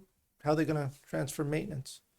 And then about 15 minutes later, he called and said the amendment was to reclassify the road from a Class 2 highway to a Class 5 road. Last year, when we went up and fought the same issue in the Senate, in conversations with then Commissioner of the DOT, she said to me, Paul, you know all I have to do is change the classification of the road and it becomes Merrimack's problem. I'm not for that. So this year, it seems that a representative who's on the transportation board there with Bill, a representative, made the amendment to make it a Class 5 road, which would transfer not only ownership but maintenance of the road to the town of Merrimack. I simultaneously this week or last week, I got a phone call with dealing on another House bill about lobbying. Got a phone call from NHMA, who is the individuals that we pay $27,000 a year, not only to lobby for training and some other things. And they said they've been in contact with a couple of the representatives of Merrimack, and this has come up. What can you do for information? I said, oh, I'll give you all the information I have. So basically, I asked Dawn to recreate what the maintenance cost of the road would be, and she'll get into that in her presentation. And I sent the first 3 or 4 paragraphs of our presentation, and I believe Councilor Koenig and I believe Chairman Rothaus and myself went up to Concord, and we talked on this to the Senate last year when they brought it forward. So I took that first page of my written testimony and I gave it to NHMA. And basically what I said to NHMA, and for those that don't know, Continental Boulevard was built to help alleviate the traffic on 101A, to allow people to get from Nashua to points west of Amherst. And they would come down and come around and use Continental Boulevard, either go down the highway to exit 10, come around and go down Continental Boulevard and then catch 101A after the congestion in the Nashua area, or get off and come down Tinker Road and then take a left to get on 101A. So I told them about that. Also told them that, this was not at the request of the town of Merrimack to build Continental Boulevard. We had Natticook Road, which we've used for years, that we used to come down, and by Contra Way, there's Natticook, and we used to take Natticook around and go around. I sent up that memo and explained all that to them. I got a phone call Monday afternoon or Tuesday, can't remember is it today, Thursday kind of deal. And from the people from NHMA, and she was having meetings with certain representatives for this other lobbying bill, but she was going to bring it up to them and talk to them about this amendment and how unfair it is, because what I said in the memo is I believe this goes against RSA 28, which is 28A. And I said to her, I think this is against 28A by unfunded mandate. And she's going to bring that up, and she was going to work her angles with her group of representatives that she knows to try to get support to when this comes forward for a full House vote. And by the way, it passed committee 18-1 or 17-1, and Representative Boyd was the only one in opposition of the 10-year plan. And I explained to NHMA that, yes, we understand it's for the betterment, the 10-year plan is for the betterment of the whole state. However, to single out the town of Merrimack and put this in the 10-year plan that you're giving us back Continental Boulevard is unfair. So she was going to talk to some of her representatives, and hopefully there will be an amendment on the House floor when this bill comes forward to remove the section giving back, changing the class Continental Boulevard from a 2 to 5. I'm not holding my breath. This is more of a council, we're going to need to get prepared, because it's going to happen quick once it gets rolled over. When is rollover day? 11th of April. After the 11th of April. Rollover's a puppy. Crossover. She knew what I meant. Crossover. The bill will go to probably the state house, the state committee, and then we'll have a few days. They'll tell us, hey, it's there. But wanted to get the council's feeling on this to see if you were in favor of going up there once again to discuss our displeasure with us taking over this road and to ask the Senate at this time to take it out of the transportation bill. Dawn will go through her numbers right now. She has maintenance numbers and she has capital numbers. Right, these are important for pointing out all the reasons of why it's not appropriate. Clear it up. I didn't go up with you and Tom. I don't recall who it was. I was there with you in spirit, though. Okay. But I don't think it was me. Was it Andy? No, it wasn't me. No. But I do Yeah, have I a question. definitely went up. But We went up. I thought it was Yeah, you. I don't I think thought that I somebody did. else went up. There was three of us. I thought there was three of us because we Yeah. couldn't get in the room. Yeah. Was it Kyle? No. Was it Boyd? Bill was up in Concord at that time. I thought it doesn't. It's not it doesn't- important. I it's just not don't- important, but Didn't want to take some. I just remember we couldn't. Tom and I couldn't get in the room because the hearing before us was going on too long, and they cleared it out and they put us in a really small room. So it was like we ended up getting in there, and the only reason why we were able to get in there was because we were talking on the matter. Yeah. So Did you want something before Yeah, Dawn? well, leaves? yeah, I was curious if you could say what representative made this amendment and what's the motivation behind it. I don't understand. well, Like, I can tell you that I don't know the representative who made the amendment. I know the representative Abbott. Abbott. Representative Abbott made the amendment. I know last year the representative from Bedford was the one who Graham. brought it forward, Graham, who brought it forward. and where's Abbott from? No. Like Small- Hillsborough someplace? Small town. Small yeah. town. I had asked Who was he working Bill for? Boyd if they were buds. Well, Yeah. there is, I do not know for a fact, so I don't want to say, but it could be that the connection between the representative from Bedford, who's no longer in the House, and the gentleman from Hillsborough were on the board before, and he brought it forward. Nancy looks like she hasn't yet. You can go ahead. I don't have facts. Okay, no, what you said is great. I just wanted to just follow up and just sort of build on what you said. I actually spoke with Representative Boyd today because I suggested that we Merrimack reps all put together a floor amendment, and Representative Boyd said he was thinking he was not going to put that forward.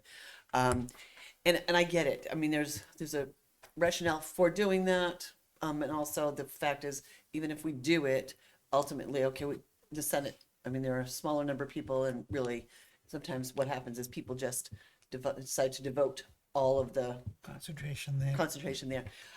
I spoke with, actually, when this all happened, the ranking member of, actually today at lunch, that committee, the Democratic ranking member and another member, and I spoke with a representative from Newman.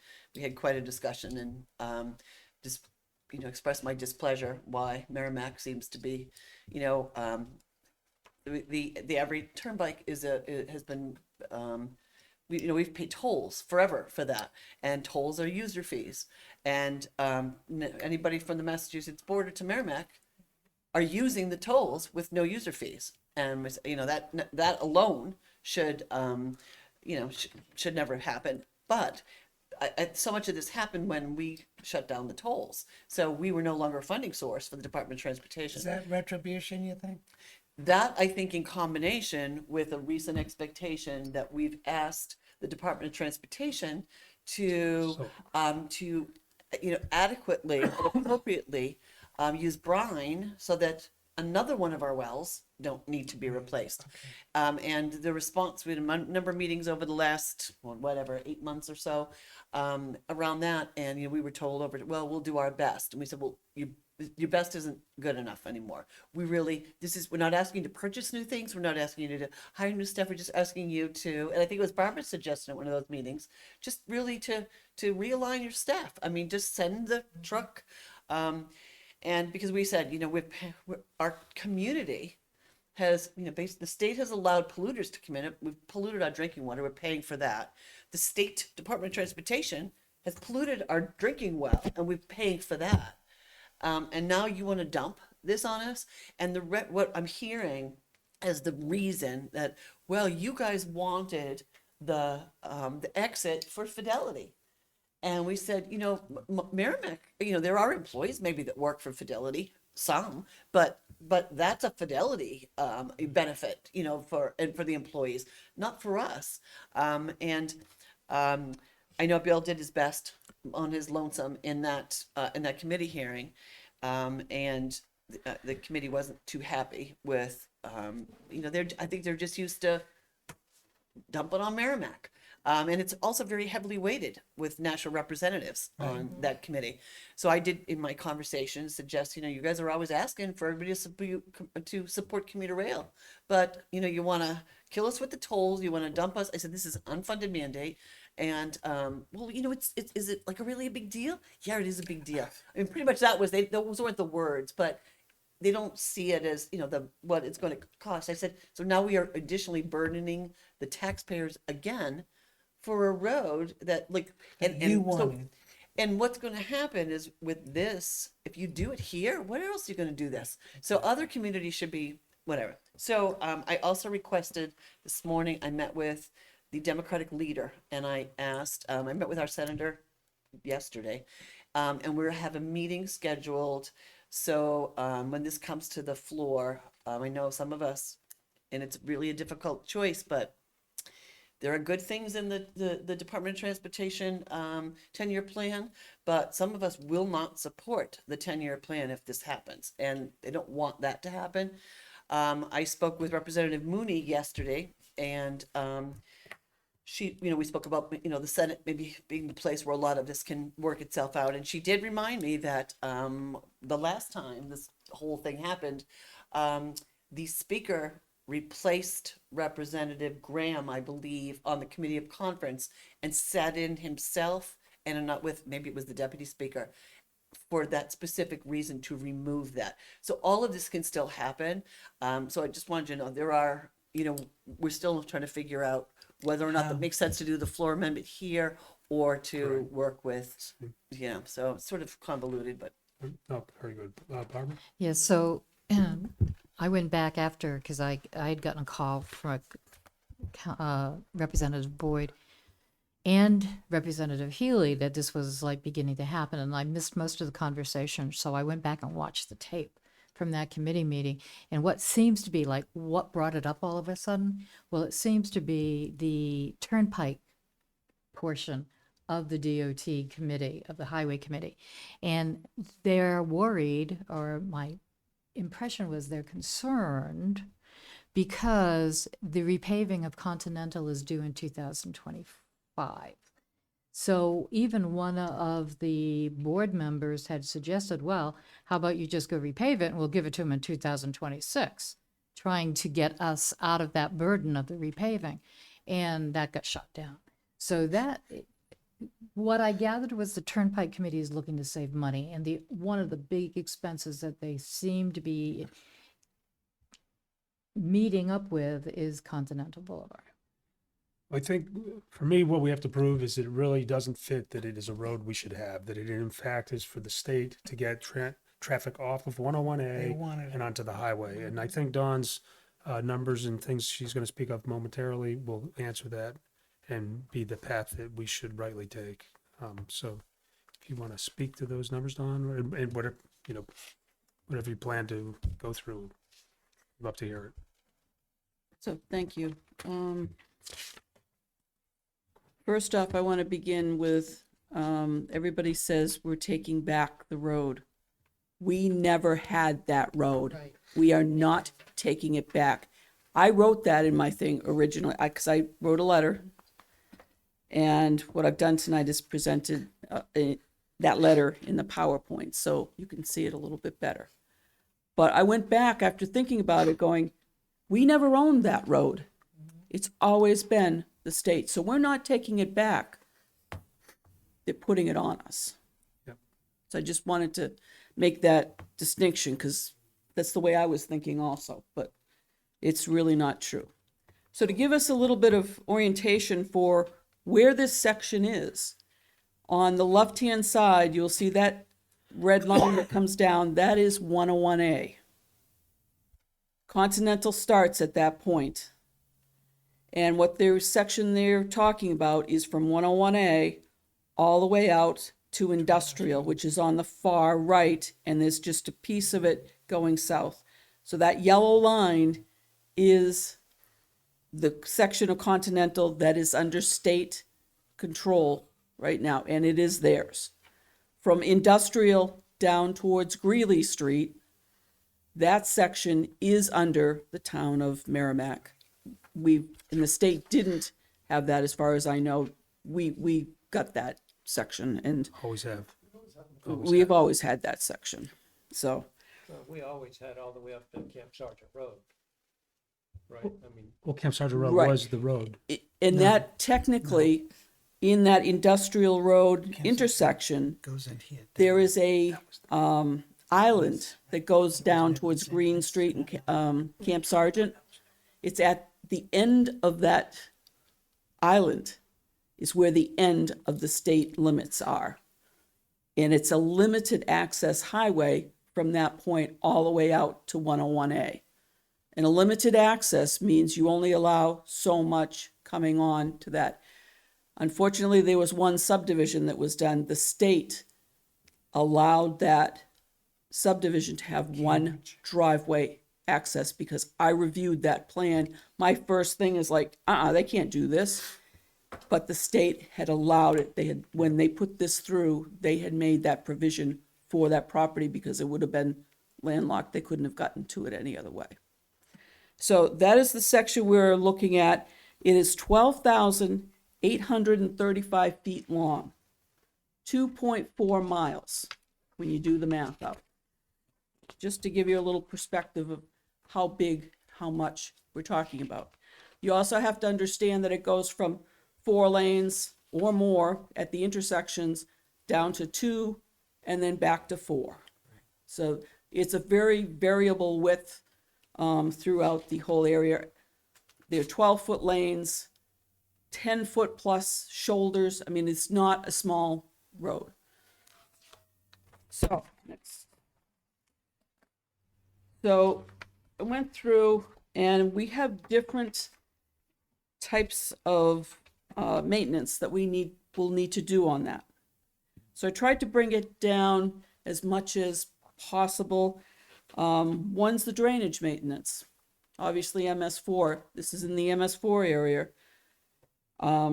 So I put down, $9,000. We have street lights out there. We have traffic signals. Winter maintenance is the driver, the truck, and the materials, salt, sand, brine, plowing, time, the whole 9 yards goes into that. In the spring, due to the MS4, we have to sweep the streets. We're supposed to do them twice a year. If this happens and that happens, I think Continental we could probably do 1 time a year, but they're supposed to be swept. Line striping, that's forever. You know how many lines those are? You have yellow lines, white lines, hand done thing. It's a lot to be able to put down all of those and keep those stripings up every year. I threw in some maintenance. So that all comes up to $144,740. I did the best I could with the pricing of today to be able to come up with those numbers. Now that is our annual cost. That's what it's going to cost us to go out day by day and to be able to maintain that section. And I can tell you like in the drainage maintenance, we went through and I actually totaled all of the catch basins. There's 41. There's X amount of cross culverts in addition. So they have a closed system where they have everything drains to a catch basin, pipes, more catch basins, and then an outfall. And then there are others where we just have cross culverts underneath. 3 of those cross culverts, at least 3 of them are metal pipes. You know what happens with the metal pipes. We just went through that tonight. just did. This is 40 years old, this road. We're going to be getting into we're going to need to fix those. I'll remind you that Amherst Road and Daniel Webster, we were looking at the $500,000 to be able to replace that because of the depth, because of the size. I don't know these sizes. They range from 15 to 42. I didn't do that much analysis, but it's going to be costly by the time you get, your flaggers out there and the police cruisers and everything else. By the time you have to replace it, it's gonna end up expensive. It's not 40 years old. Wasn't it done in the 80s? It was done after I moved here in 91. Okay, well, 90, So it's, the plans it were in the might be 80s. 30 years. So they Okay. took a while to get through, but I just took the It was plan years. after exit 10. Hmm? It was after exit 10.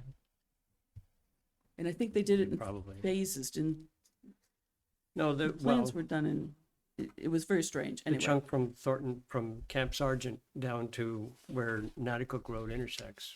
so even But 30 years, I anyway. mean, in certain soil conditions, those metal pipes, they don't last very, Okay. very long. So now we get into long term. These are things, like I just said, the drainage. If we have to replace some of those culverts, it's gonna be expensive out there with the traffic that's out there. The street lights, right now, they're not LED lights. We have 14 of those. We want to replace all of the heads so that we're the same throughout town because we buy those fixtures. We have them in stock, some of them in stock, and then we can just get them installed. Eversource has to be able to do all of that. The traffic signals, I don't have anything to compare that with. I don't know how long those boxes last, but we'll have 2 to 3 sets of lights depending upon what happens at the industrial end intersection. Are they planning to give us that set of lights? I don't know. The 2 in between, oh, absolutely. 101A, I rather doubt that they're going to give us that, but you never know. So that would be 4 sets. So I didn't put a number in there. I don't know how, do they last 20 years? Do they last 30 years? Forever? I doubt it. So anyway, we have to buy a 10-wheel dump truck because we're maxed on our trucks. And in order to keep that open, we're going to need to purchase another one for $220,000. Paving every 8 years. So as you stated, they were planning to pave in 2025. They gave me a $1.5 or $1.6 million estimate for doing it in 2017. Took that and I said, okay, they're going to be paving in 2025. That's an 8-year, every 8 year. Our paving schedule does not last 8 years. We go out 30 to 35 years on our roads. You know, we're trying to keep up in other ways in preservation. But the state wants to do that every 8 years. And at 1.6 and 17, I estimated today at 1.85. So I broke down their number, assumed that they probably were doing high strength, which is what we did at Bedford Road, so we don't get the waving throughout. I assumed that they would have used that type of pavement, and we're talking probably 3 to 3.5 inches thick is what I estimated in order to be able to put that down in 2017. So I extrapolated from there and then built up.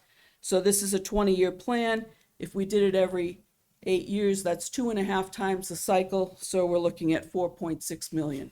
I mean, if we were to keep up with their cycle, if they were expecting us to do what they do, and that's what I was given to work with. So that basically, we would put those into a capital reserve account. We're going to have to create a capital reserve account for Continental for that.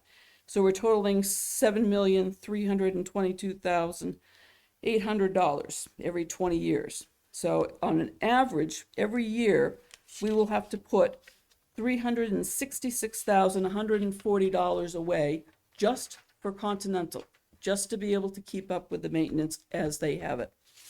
When you add those two figures together, the annual, what it's going to take us every year, plus what we have to put into the capital improvements plan, we're talking $500 and basically $11,000. So that's the numbers that I came up with for our annual cost to be able to take over that 2.45 mile road. And I don't know if, that's pretty much right in line with what previous director was saying too, last year and the year before, about $500,000 Yep. to do it. Yeah. But we wanted to break it out to show yearly maintenance cost. And the the capital funds that we would have to put in as well. Now, there could be the argument that you bond the road to pave it or what have you. We don't bond roads to pave. Especially if they want to pave it every 8 years. Even if we did, we still have to pay it. Yeah, right. Even if they want you to pave it 8 years, it'd make no sense to bond it. I don't see that. I don't see that has to be done every 8 years. No, but we're just, like Don said, the assumption is they paved it in 17. They're supposed to be paving it in 25. That's 8 years. That's the assumptions we're going forward with it. Their schedule. But that's their schedule, but that's the assumption. We had to use their assumptions going forward. And, you know, we could go through this, and is the $118,000 for winter maintenance high, low? We could debate these numbers, but there's other things we didn't put in there. That would, yeah. You know, we didn't put in roadside mowing. Yeah. You know, we didn't put in turkey management because turkeys are all over that road. You know, there's fences that they have in that area that the state put on that when I drive it, you see trees that come down and hit the fence, and the fences need to repair. We didn't put that type of, so there are maintenance costs that we did not put in there because they're just question marks at this point. So that's why we believe the number that we had for the maintenance number is as accurate as possible. And even if you take 20% off, you're still Or at put huge 20% numbers. on it. It's right. The point is being made. That's the point. So, right. So with that 118,000, what I didn't say was that I assumed there's gonna have to be another highway worker. And I did go through Additional, yeah. additional, and I took their cost, and I took in all of the Medicare, the health insurance, all of that. I added all of that together, and I think it came up with almost $90,000. And then there was the other cost of the salt and whatnot for running the vehicle. So that's how I came up with that 118. So it's a body in addition to, and I don't think I had mentioned that in my highlights.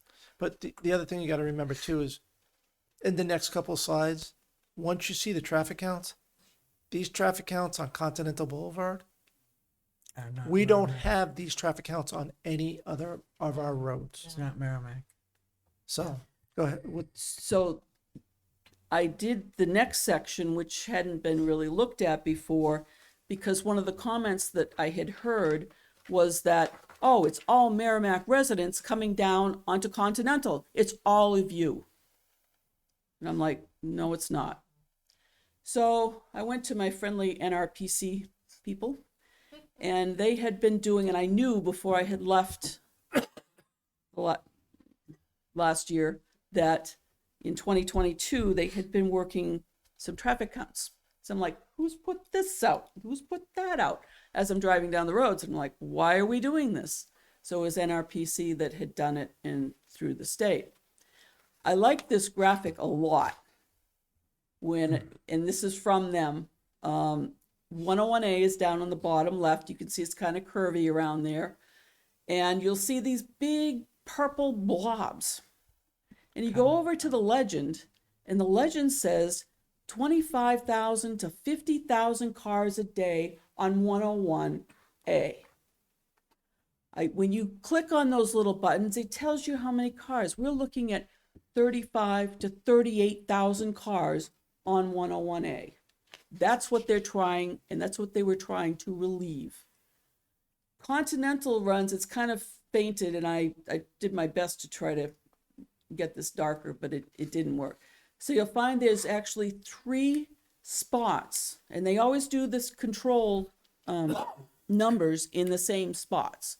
So there are 3 along spots that they did traffic counts on along Continental on this section.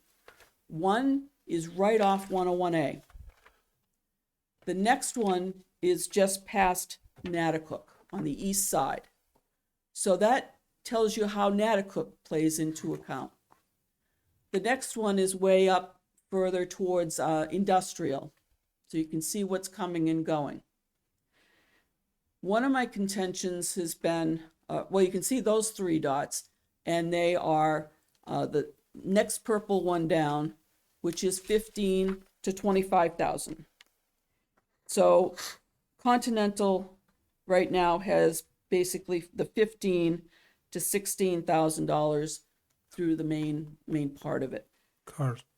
Their cars, whatever. Sorry. The beginning part by Natticook is a little bit more. It has 18,000 cars. So I'm like, okay, what's happening with 18,000 cars and how does it go down to 16? Well, they end up taking, I think, Tinker Road Tinker. is where it is. Because if you look at the 3 little dots to the north, there's on Natticook and Tinker North.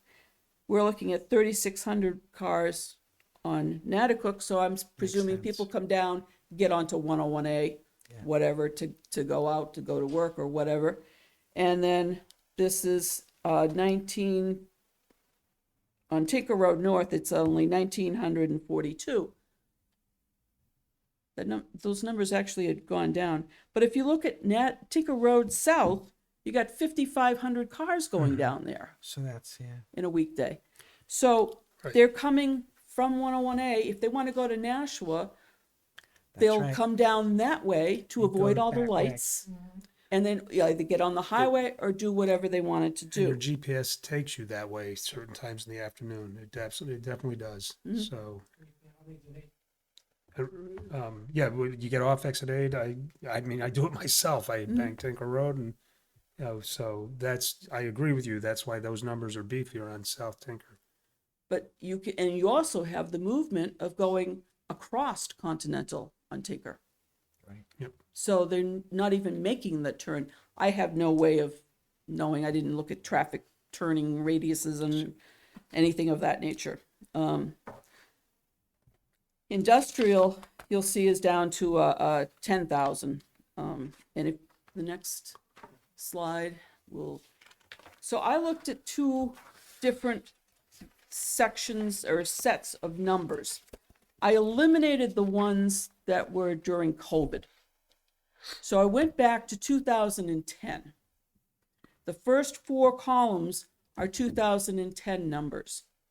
It's 2010, 11, because they didn't always do everything the same year. Sometimes it was a year off. A little bit different, but I didn't take that into, all the analysis. I didn't do in-depth analysis. The next 4 columns are 22, 23, so they're the most current. And then the last column I made up myself, and that was the difference between the 2010 section and the 2022. So you can see, and I did, the orange color is Continental. Those are all Continental roads and industrial. The 3 green ones are our roads, are our town roads. So Continental stayed fairly consistent, 822 additional from the 2 years. That's fairly, and that's the first one down towards 101A. The next one was just past the Natticook. That's an additional 1,500. Again, that's probably commuter going down Tinker Road or wherever. Tinker Road increased by that amount, increased by 1,100 cars. So that's telling me most of those cars went that way probably. Without turning movements, I've made some assumptions. We've got 2 of our town roads that actually had a reduction in the amount of cars traveling on them from 2010 to 2022. Continental at the far end, like I said, was 16,000. It had an additional 466. We're not talking a big amount of cars additional from 2010 to 2022. Industrial, however, Industrial Drive, probably because, and this wouldn't not have taken into account the apartments because they weren't open yet. This would have been from Fidelity, people coming back to work Fidelity. now, or the mall. Both. Yeah. So that increased 2,100. So but that's got the highway is right there. So whether you want to go south, you would probably go to exit 10 If you were coming up Continental, you wanted to get to FE Everett going south, on where you're you going. take 10. If you were going north, you might go up to exit 11. So you might continue straight onto Continental. I did not look beyond this section. I concentrated only on this section. But I thought these numbers were very telling just in a brief overview. And I really have to thank NRPC because they supplied me with a lot of information. I have other years in between. I did not sit down and analyze them because I wanted to try to get the two farthest away from the COVID that I possibly could. And I think when we were sitting down with the state for the salt reduction, I think after Industrial Drive going towards Burger King, the numbers dropped off. Well, that's what I was going to ask. If think we that had numbers. I think we did get that in a presentation from the state Yeah, when from they were looking at it, and the numbers really did after industrial drop off. if we could even get the numbers just a little bit north of Industrial Drive going toward the Burger King, just to show that, because their contention is that, oh, this is all Merrimacians. Well, we don't have it coming, south on Continental. Sorry, yeah, we don't have it coming south from Continental up above Industrial Drive. So if we have that number, it will just show that those And volumes also are Greeley, not local. and also Greeley Street with the count, it's like right under the bridge as Yeah. compared to at the traffic lights on DW. Because that traffic would be going either south or north on the highway. So I did look If at there those was a numbers. dramatic decrease in that traffic light, there, you looked at it?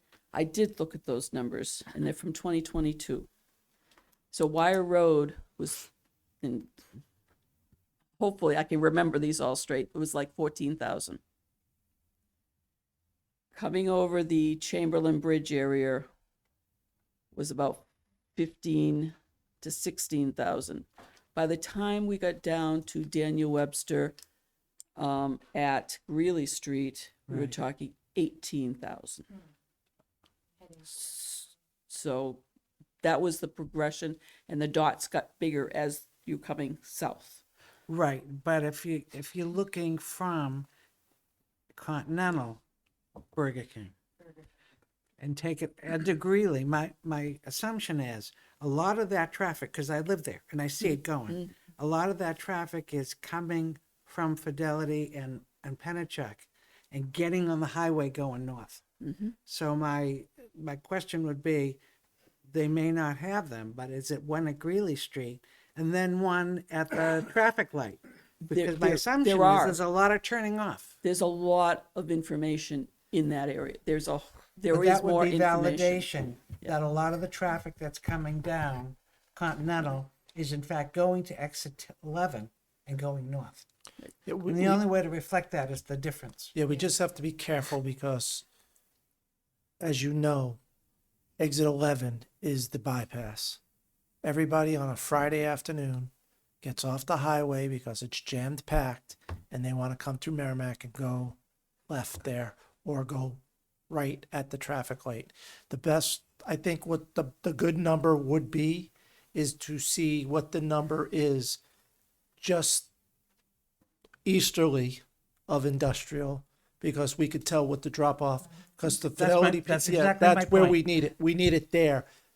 That further down by Greeley Street in that area, that the numbers are going to get skewed because people are getting off the highway and they're not Merrimack cars It coming would have through. to be before that. Yeah. You're correct. Yeah, so we'd have to do it someplace between Burger King And before the ramp. and before the ramp. Is this something NRPC does? We're gonna Yes. ask them to do for us? Actually, Well, I have I've to. got them. I've got all the numbers. You you probably do have them, have- but I oh, think the state also gave us those numbers Okay. when we came to, at that meeting, because they were really concerned about what is Merrimack doing for the salt, and we told them we're using brine.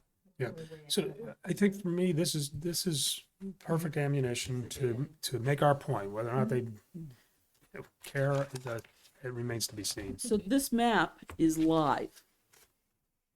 This map is on NRPC. You can go to it.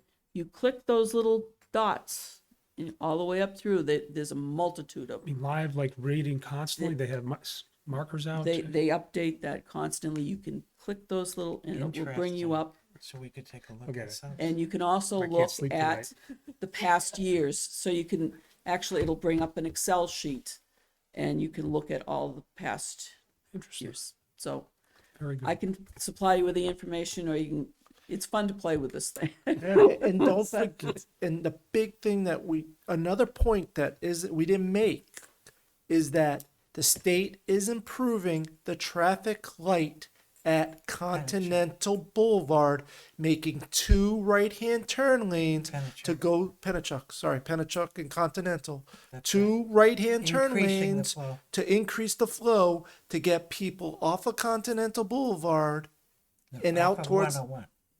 out towards Amherst. It's 2 I'm sorry. by Tellurico, Continental and Pennachuck, sorry, by you're right. not Tellurico, Auto Fair now.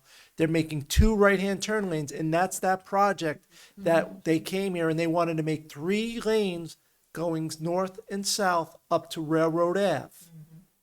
And they're not doing it going easterly on 101A by in front of PC Connection. They're doing it on the Home Depot side. They're making that 3 lanes all the way to Railroad Ave. But Correct. 2 of the lanes are going to come out for Continental right-hand turn lanes.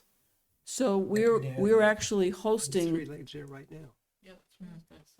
next week. There will be a pre-construction meeting for that road there to begin the construction on that section. We'll be having it in the memorial room. What date? I can give you a date and time if I can get it to come up on my computer. So the state thinks it's important to improve that intersection because of the traffic on Continental. How could that Which all comes from there. How could that all be Merrimack people going to Amherst? It can't be. And back when they first put it in, one of the reasons for putting in Continental Boulevard was to relieve the traffic on 101A to get to the turnpike.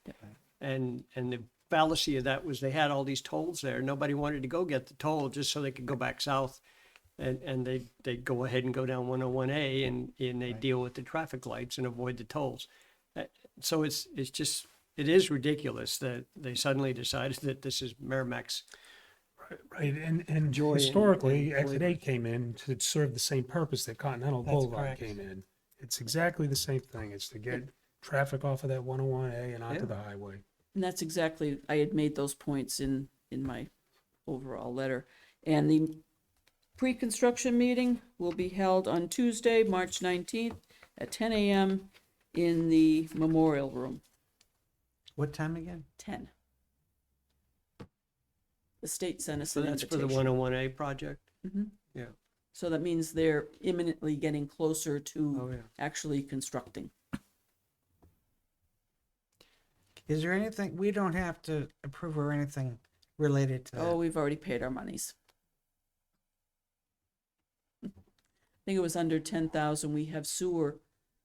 We have utilities in that intersection. But We have because, sewer manholes, and we have to pay for them to, but that is Merrimack right there. yes, it is. So Oh, yeah. do they have to go through us for anything? Yes, they did. The Already. sewer. That's it, okay. So yes, Yeah, when they came in front of us for Craftsman Lane in that area, it was they presented in the council basically. Yeah. Said, yeah, we agree. But we didn't know they were going to do this to us. Oh, no, of course not. Yep. Finley. Yeah, sorry about that. I'm making a note so I don't forget, but yes. So can we also send copies of this to our representatives? So they have that as well? That is why we're here We should tonight to send the whole find out packet. what the next steps the council would like us to take. Well, I'd like to ask a question because I don't have the history. But before the state came in and decided they wanted that land, what was there? Woods. It was all woods. It was all It woods. was all wetlands. Now, I think I heard a rumor somewhere where originally that it was being thought about for a safety complex on that location? The school On district, because the the school road property, yeah. was bisected by Continental Boulevard. Finley, you Mike? Where the Mike elementary Finley? school is. Yep. It came to a point, I think it was a triangle. Oh, sorry, thank you. Sorry about that. The school's property was bisected by Continental Boulevard, and there's a triangle on the east side of 17 Continental. acres actually on the Yeah, east side of the I think it road. was like that, and they had given us the opportunity. There's a curb cut in it that was given during the hearings and everything when they did Continental, and that was the school district was going to allow us to do a South Station. Donate there. it to the town. Yeah, for a buck kind of thing. But that wasn't Yeah. done, that wasn't considered prior to Continental being built. No, that was That was well after a vote. Right, the curb cut, they Exactly. acknowledged it, the land would have been landlocked, which apparently is why they allowed that little development of 4 or whatever homes. I think Cambridge that's Street. part of the agreement to cut the school land is to give them something on the other side in case they wanted to Yeah, build so it wouldn't something. be just trap property and they didn't have to buy it that way, I'm sure. And you can, if you go down Continental Boulevard and you look on the Thornton's Ferry side, when the fence goes from wire squares to chain link, that's the section of school property. Because the school required them to put up chain link on their property Oh, okay. instead of just the wire squares that are in Those the little rest of monkeys the in, yeah. And, property and, there. and the school property Interesting. abuts Fidelity, I think, in that area. Yeah, it might, I'm not, I think, believe it. look, remember in the NED project lines coming through, they were gonna come through that Yes. property to go They were to, gonna yeah. come down. come yeah. through and That's go right through there, so the Yeah. school, Fidelity and the school property touch one another Yeah. in that area. All right, so, are we gonna, I mean, should we come up with these numbers in a form of a letter to be sending off, or use it for our? I actually have a letter drafted, that I started, basically rewriting the letter from last year. We can actually increase some of the verbiage in there to include the traffic counts. I could send that out. Like was said tonight by Counselor Murphy, maybe our best bet moving forward is to have it at the Senate level and talk to those individuals because there's only 5 members on that panel, Right. 5 senators, and there's only a smaller number of senators that would be voting on this overall 10-year plan, and use a letter for that. When it gets there, we can send the information that we do have to our representatives so that they can talk to their counterparts on this as well. I know that, like I said, I sent my information up to NHMA for them to work their back channels and talk to their individuals and talk to representatives on this project as well, and try to garner some support for the town of Merrimack that way. So it's up to the council how you want to move forward. But I like I said, I already have 90% of a letter drafted from just December of 2022 when this came up. So just last year. So Nancy, Yeah, thank you. Just, I think this is phenomenal, and I think this is really helpful to people that are outside of our town that we're trying to explain what the problem is. I would love it if we could get that information, like for that you were talking about for the burger down that section. If we could put this together as a PowerPoint that, like, we representatives could share with all of our colleagues, so that because I know the reason for me meeting with our leadership is because there are Democrats and Republicans on the DOT committee, the Public Works and Highways.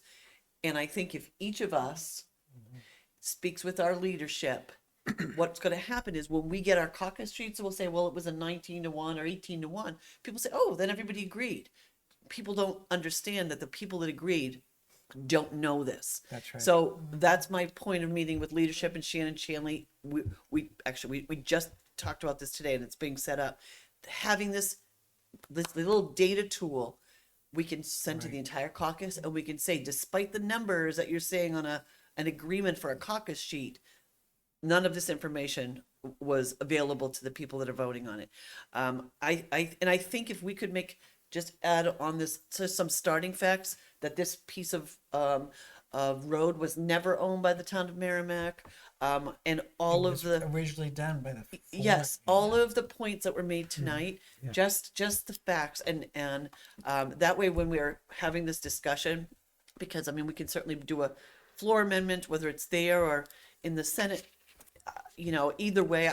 But I think it's to have that one tool so that everybody knows, and those stories of well they don't have tolls anymore, or this was for Fidelity, all that stuff. It's becomes- irrelevant. Right, it's irrelevant. And then we can just say, and look at these numbers. This is an unfunded mandate, and we have no right to do this at any town.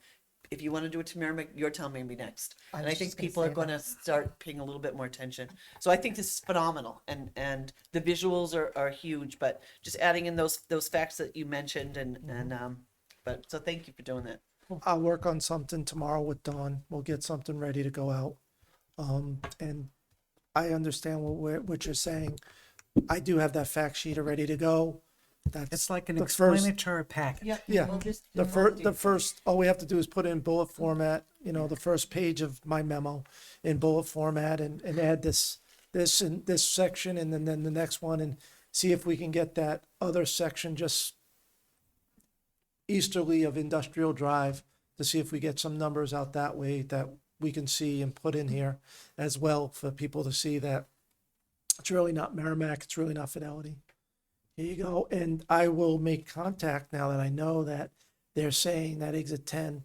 I'll talk to the government representative from Fidelity, Joe Murray, and tell him this is what's going on in Concord and this is what people are saying about exit 10, that you wanted it and it was because of you. So Also, I think I would include the Gov on this too.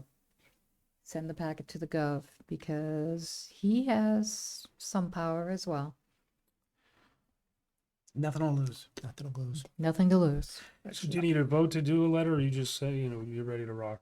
I'm ready to rock and roll if you guys want me to. Is there anything we should be doing in terms of the public knowledge about all this? Oh. I mean, we know the whole town is watching us. Yeah, right.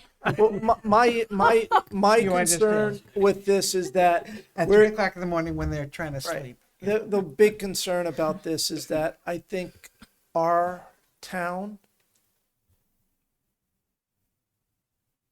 if they know that this is going on with the public outreach is great, but who are they going to reach out to? They're Well, going to that's reach out part to of the our issue. reps. That's a part of the issue. Yeah. So, are they going to reach out to reps in Amherst or reps in, Or the other governor. areas? Or the governor? I think that's one of the deals that, Nancy, what?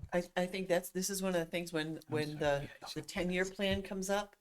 I think that if we even put it on our social media page, the town government page, that this is and just Merrimack, the Republican representatives, Democratic representatives, and House Total. and Senate, same thing, and do bulk mailings for people and. People say, even if they don't know, I don't know what this is. I'm getting this tons of email. People will start to pay attention. When they know it's going to cost the town a certain amount of money. What's the impact on your tax rate That's if right. this happens, and people will. So I did have a slide which I took out for tonight that had I have all of those names. really awesome. They were, I just can put the slide back in. right. And will it go up to the Transportation Committee? Would this 10-year plan go to the Senate Transportation Committee? That's the question. Yes, and the only thing that I worry about a little bit is that this SALT bill went to the Senate Transportation Committee, and I know I spoke with Senator Ricciardi, who I think She's still there in chairs it. Bedford? Yes, yes. And I remember when we testified to that bill, she listened to the Department of Transportation and said, well, is there a way you can come to some? And we said, no, there's not a way we can really come to an agreement about this.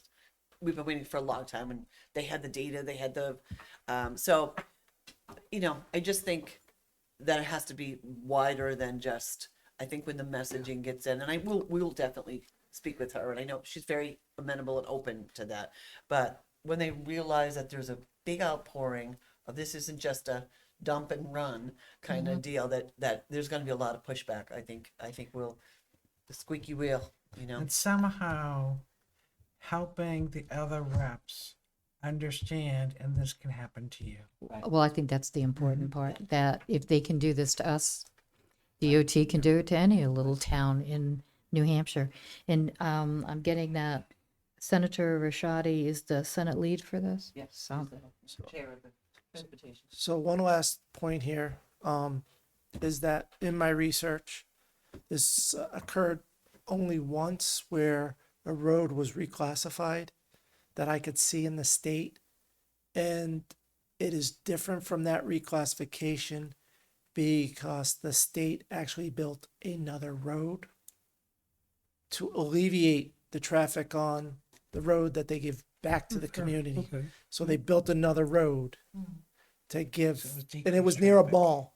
So they built the road to alleviate the traffic in there. And that's one of the points that I make in my letter as well, is that this is in history, this is the only other time that I've seen that this has happened. In terms of history, In but history. not in terms of possibility for the future. But possibility of the future, anything could wide happen, open. but in history, this is groundbreaking Right. legislation. Right. question. Have we consulted our legal Good question. experts to determine, do we have a legal recourse here? Other than, we'll just close the road and be done with it. Our legal recourse, our first legal recourse would be filing a 28A amendment lawsuit against the state for in that case. And then if that fails, then our other recourses is what does the town want to do with this road? Because now we own it. And the town can do basically anything to a road that they see fit. Yeah, let's, for Did me, you- I've settled my stance to the degree where I think these numbers, for anybody with an open mind, would prove that it really isn't our road. It does belong to the state. Right. And that's the path It that doesn't I'm on right benefit now. us as a town Right. substantially. Totally own it. Yeah, There you go. and rebate Merrimack residents 100%. Yeah. You know, only So- take 10,000 cars a week and it would pay $500,000 a year. We could turn it into a revenue stream. All right, let's, so we're good here? No need for a vote on that letter? You're just gonna take it and I can take it and run if that's the pleasure of the council. I'm good. Yeah, I all right. see a lot of heads going up and down, so we're like good. that, we're That's gonna the take it and consensus. run. I said- And of course, With vehemence, actually. what I'll do before it goes out, once again, we'll send it to the council so that you're fully aware of what we're sending out on this issue. Good. Excellent. Thanks, Paul. Thanks, Leo and Don. Appreciate all the effort. All right. Thank you, Don. And you're not going to see us for a couple of days? Wait till April 11th. I've already filed 3 Uh-oh. agenda requests. Oh, very, looking forward to it. Thank you. Thanks again. Yeah, Becky's got him. So, all right, on to minutes, we have to take off the table minutes of February 8th. Move to take the February 8th minutes off the table. Second. Tom Koenig and Barbara Healy seconded that. All those in favor say aye. Aye. Opposed, abstain. 700, Paul. All right. So now we have to review them, right? Nancy, yes. Thank you. On page 4 of 7, February 8th. Not sure exactly what I said, but I'm going to correct it to what I probably said, or at least should have. Councilor Murphy shared that after What number? this, What number? right at the very top of the page. Top of the page. Yep. Okay. Shared that after this passed by one vote, the financial office waived this off. I said it, the refer to finance was waived off. That normally after the bill passes policy committee, if there's a fiscal note, it would be referred to finance. So that was what was waived off. It did not. It ended there. So the refer to finance division was waived off. And then the next line, meaning that there will be no financial consideration about the impact on tax sprays. And that was it I had on that. Okay. Anybody have anything further? I had a couple of comments. Are you done, Nancy? Yes, yeah. Oh, okay. On pages 5 and 6, the motions that are listed there talk about a motion made to move that something happens, and it's just to move could be removed on line 31 of page 5, and there's a hole in my page, but I think it's 4, and line 22. The motion made is that the town will do something, not to move that the town will do something. So if we could just remove the word to move in those 3 cases, it would actually be cleaner. There are other times when to move does belong in there because you're actually moving to move, but that's just a duplication of comments when you talk about a motion to move. The motion is to accept or to Right. do the event or whatever.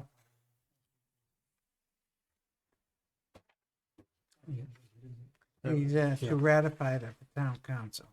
Yeah. Just, yeah, just, so seconded by Counselor so page 6, line 4, which seconded by Counselor Murphy, that the town council ratify. So just remove the words to move in that one, the one below it, and Same one on the thing page on before. page 22. Got it. That's all I had. I move to accept the minutes of February 8th, 2024, with corrections. Second.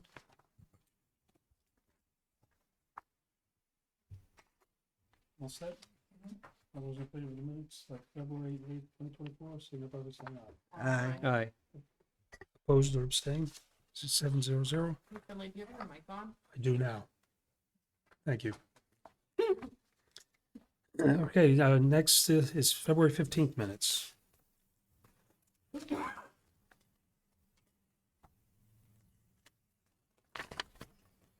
I didn't notice anything I care about on those, so.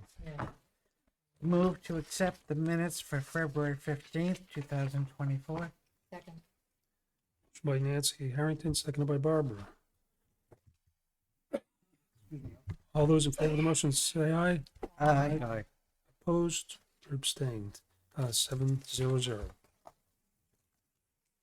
And now on to the February 20th.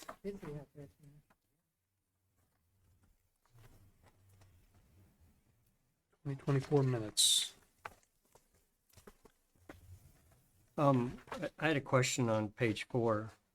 At line 7, it talks about reviewing the town warrant that was tabled at 2:15, but it doesn't talk about taking that tabling off the table. Mm-hmm. Did we do that at that point, or do we care?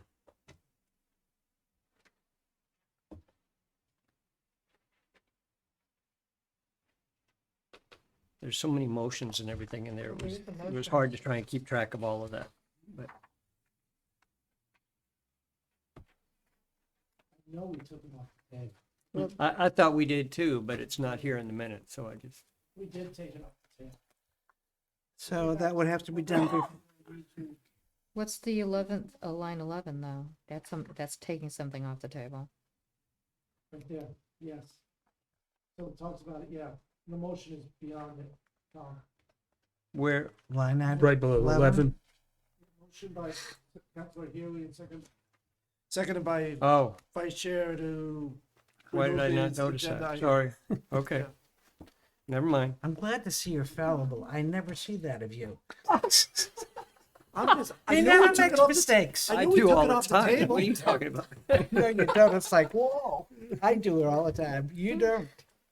Anyway, okay. Never mind. Very, very good. Was that Roseanne? Was that Nathaniel? Excuse me. Never mind.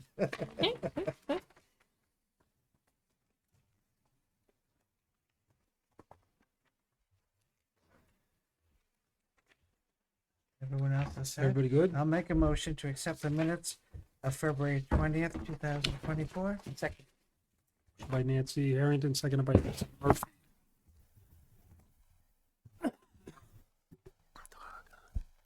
All those in favor of the minutes of February 20th signify by saying aye. Aye. Opposed or abstained? 700. Comments from the press?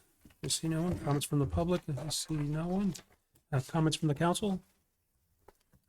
The only thing I'd say is happy birthday. Happy St. Patrick's Day. Happy birthday to St. Patrick's Day. Thank you. And I just want to add thank you to Merrimack for coming out for the deliberative session Yes. yesterday. It went very well as far as I'm concerned from the town council, and I urge you to come out on April 9th to vote for all of the things that are important in town, including the different officers that are running. And interesting that we're losing both Lynn and Diane, long-term leaders of our elections and things of that nature. And so we wish the best to them and their futures. And again, thanks to everybody that did come out to help us out. Agreed. Thanks, Tom. Nancy? Thank you.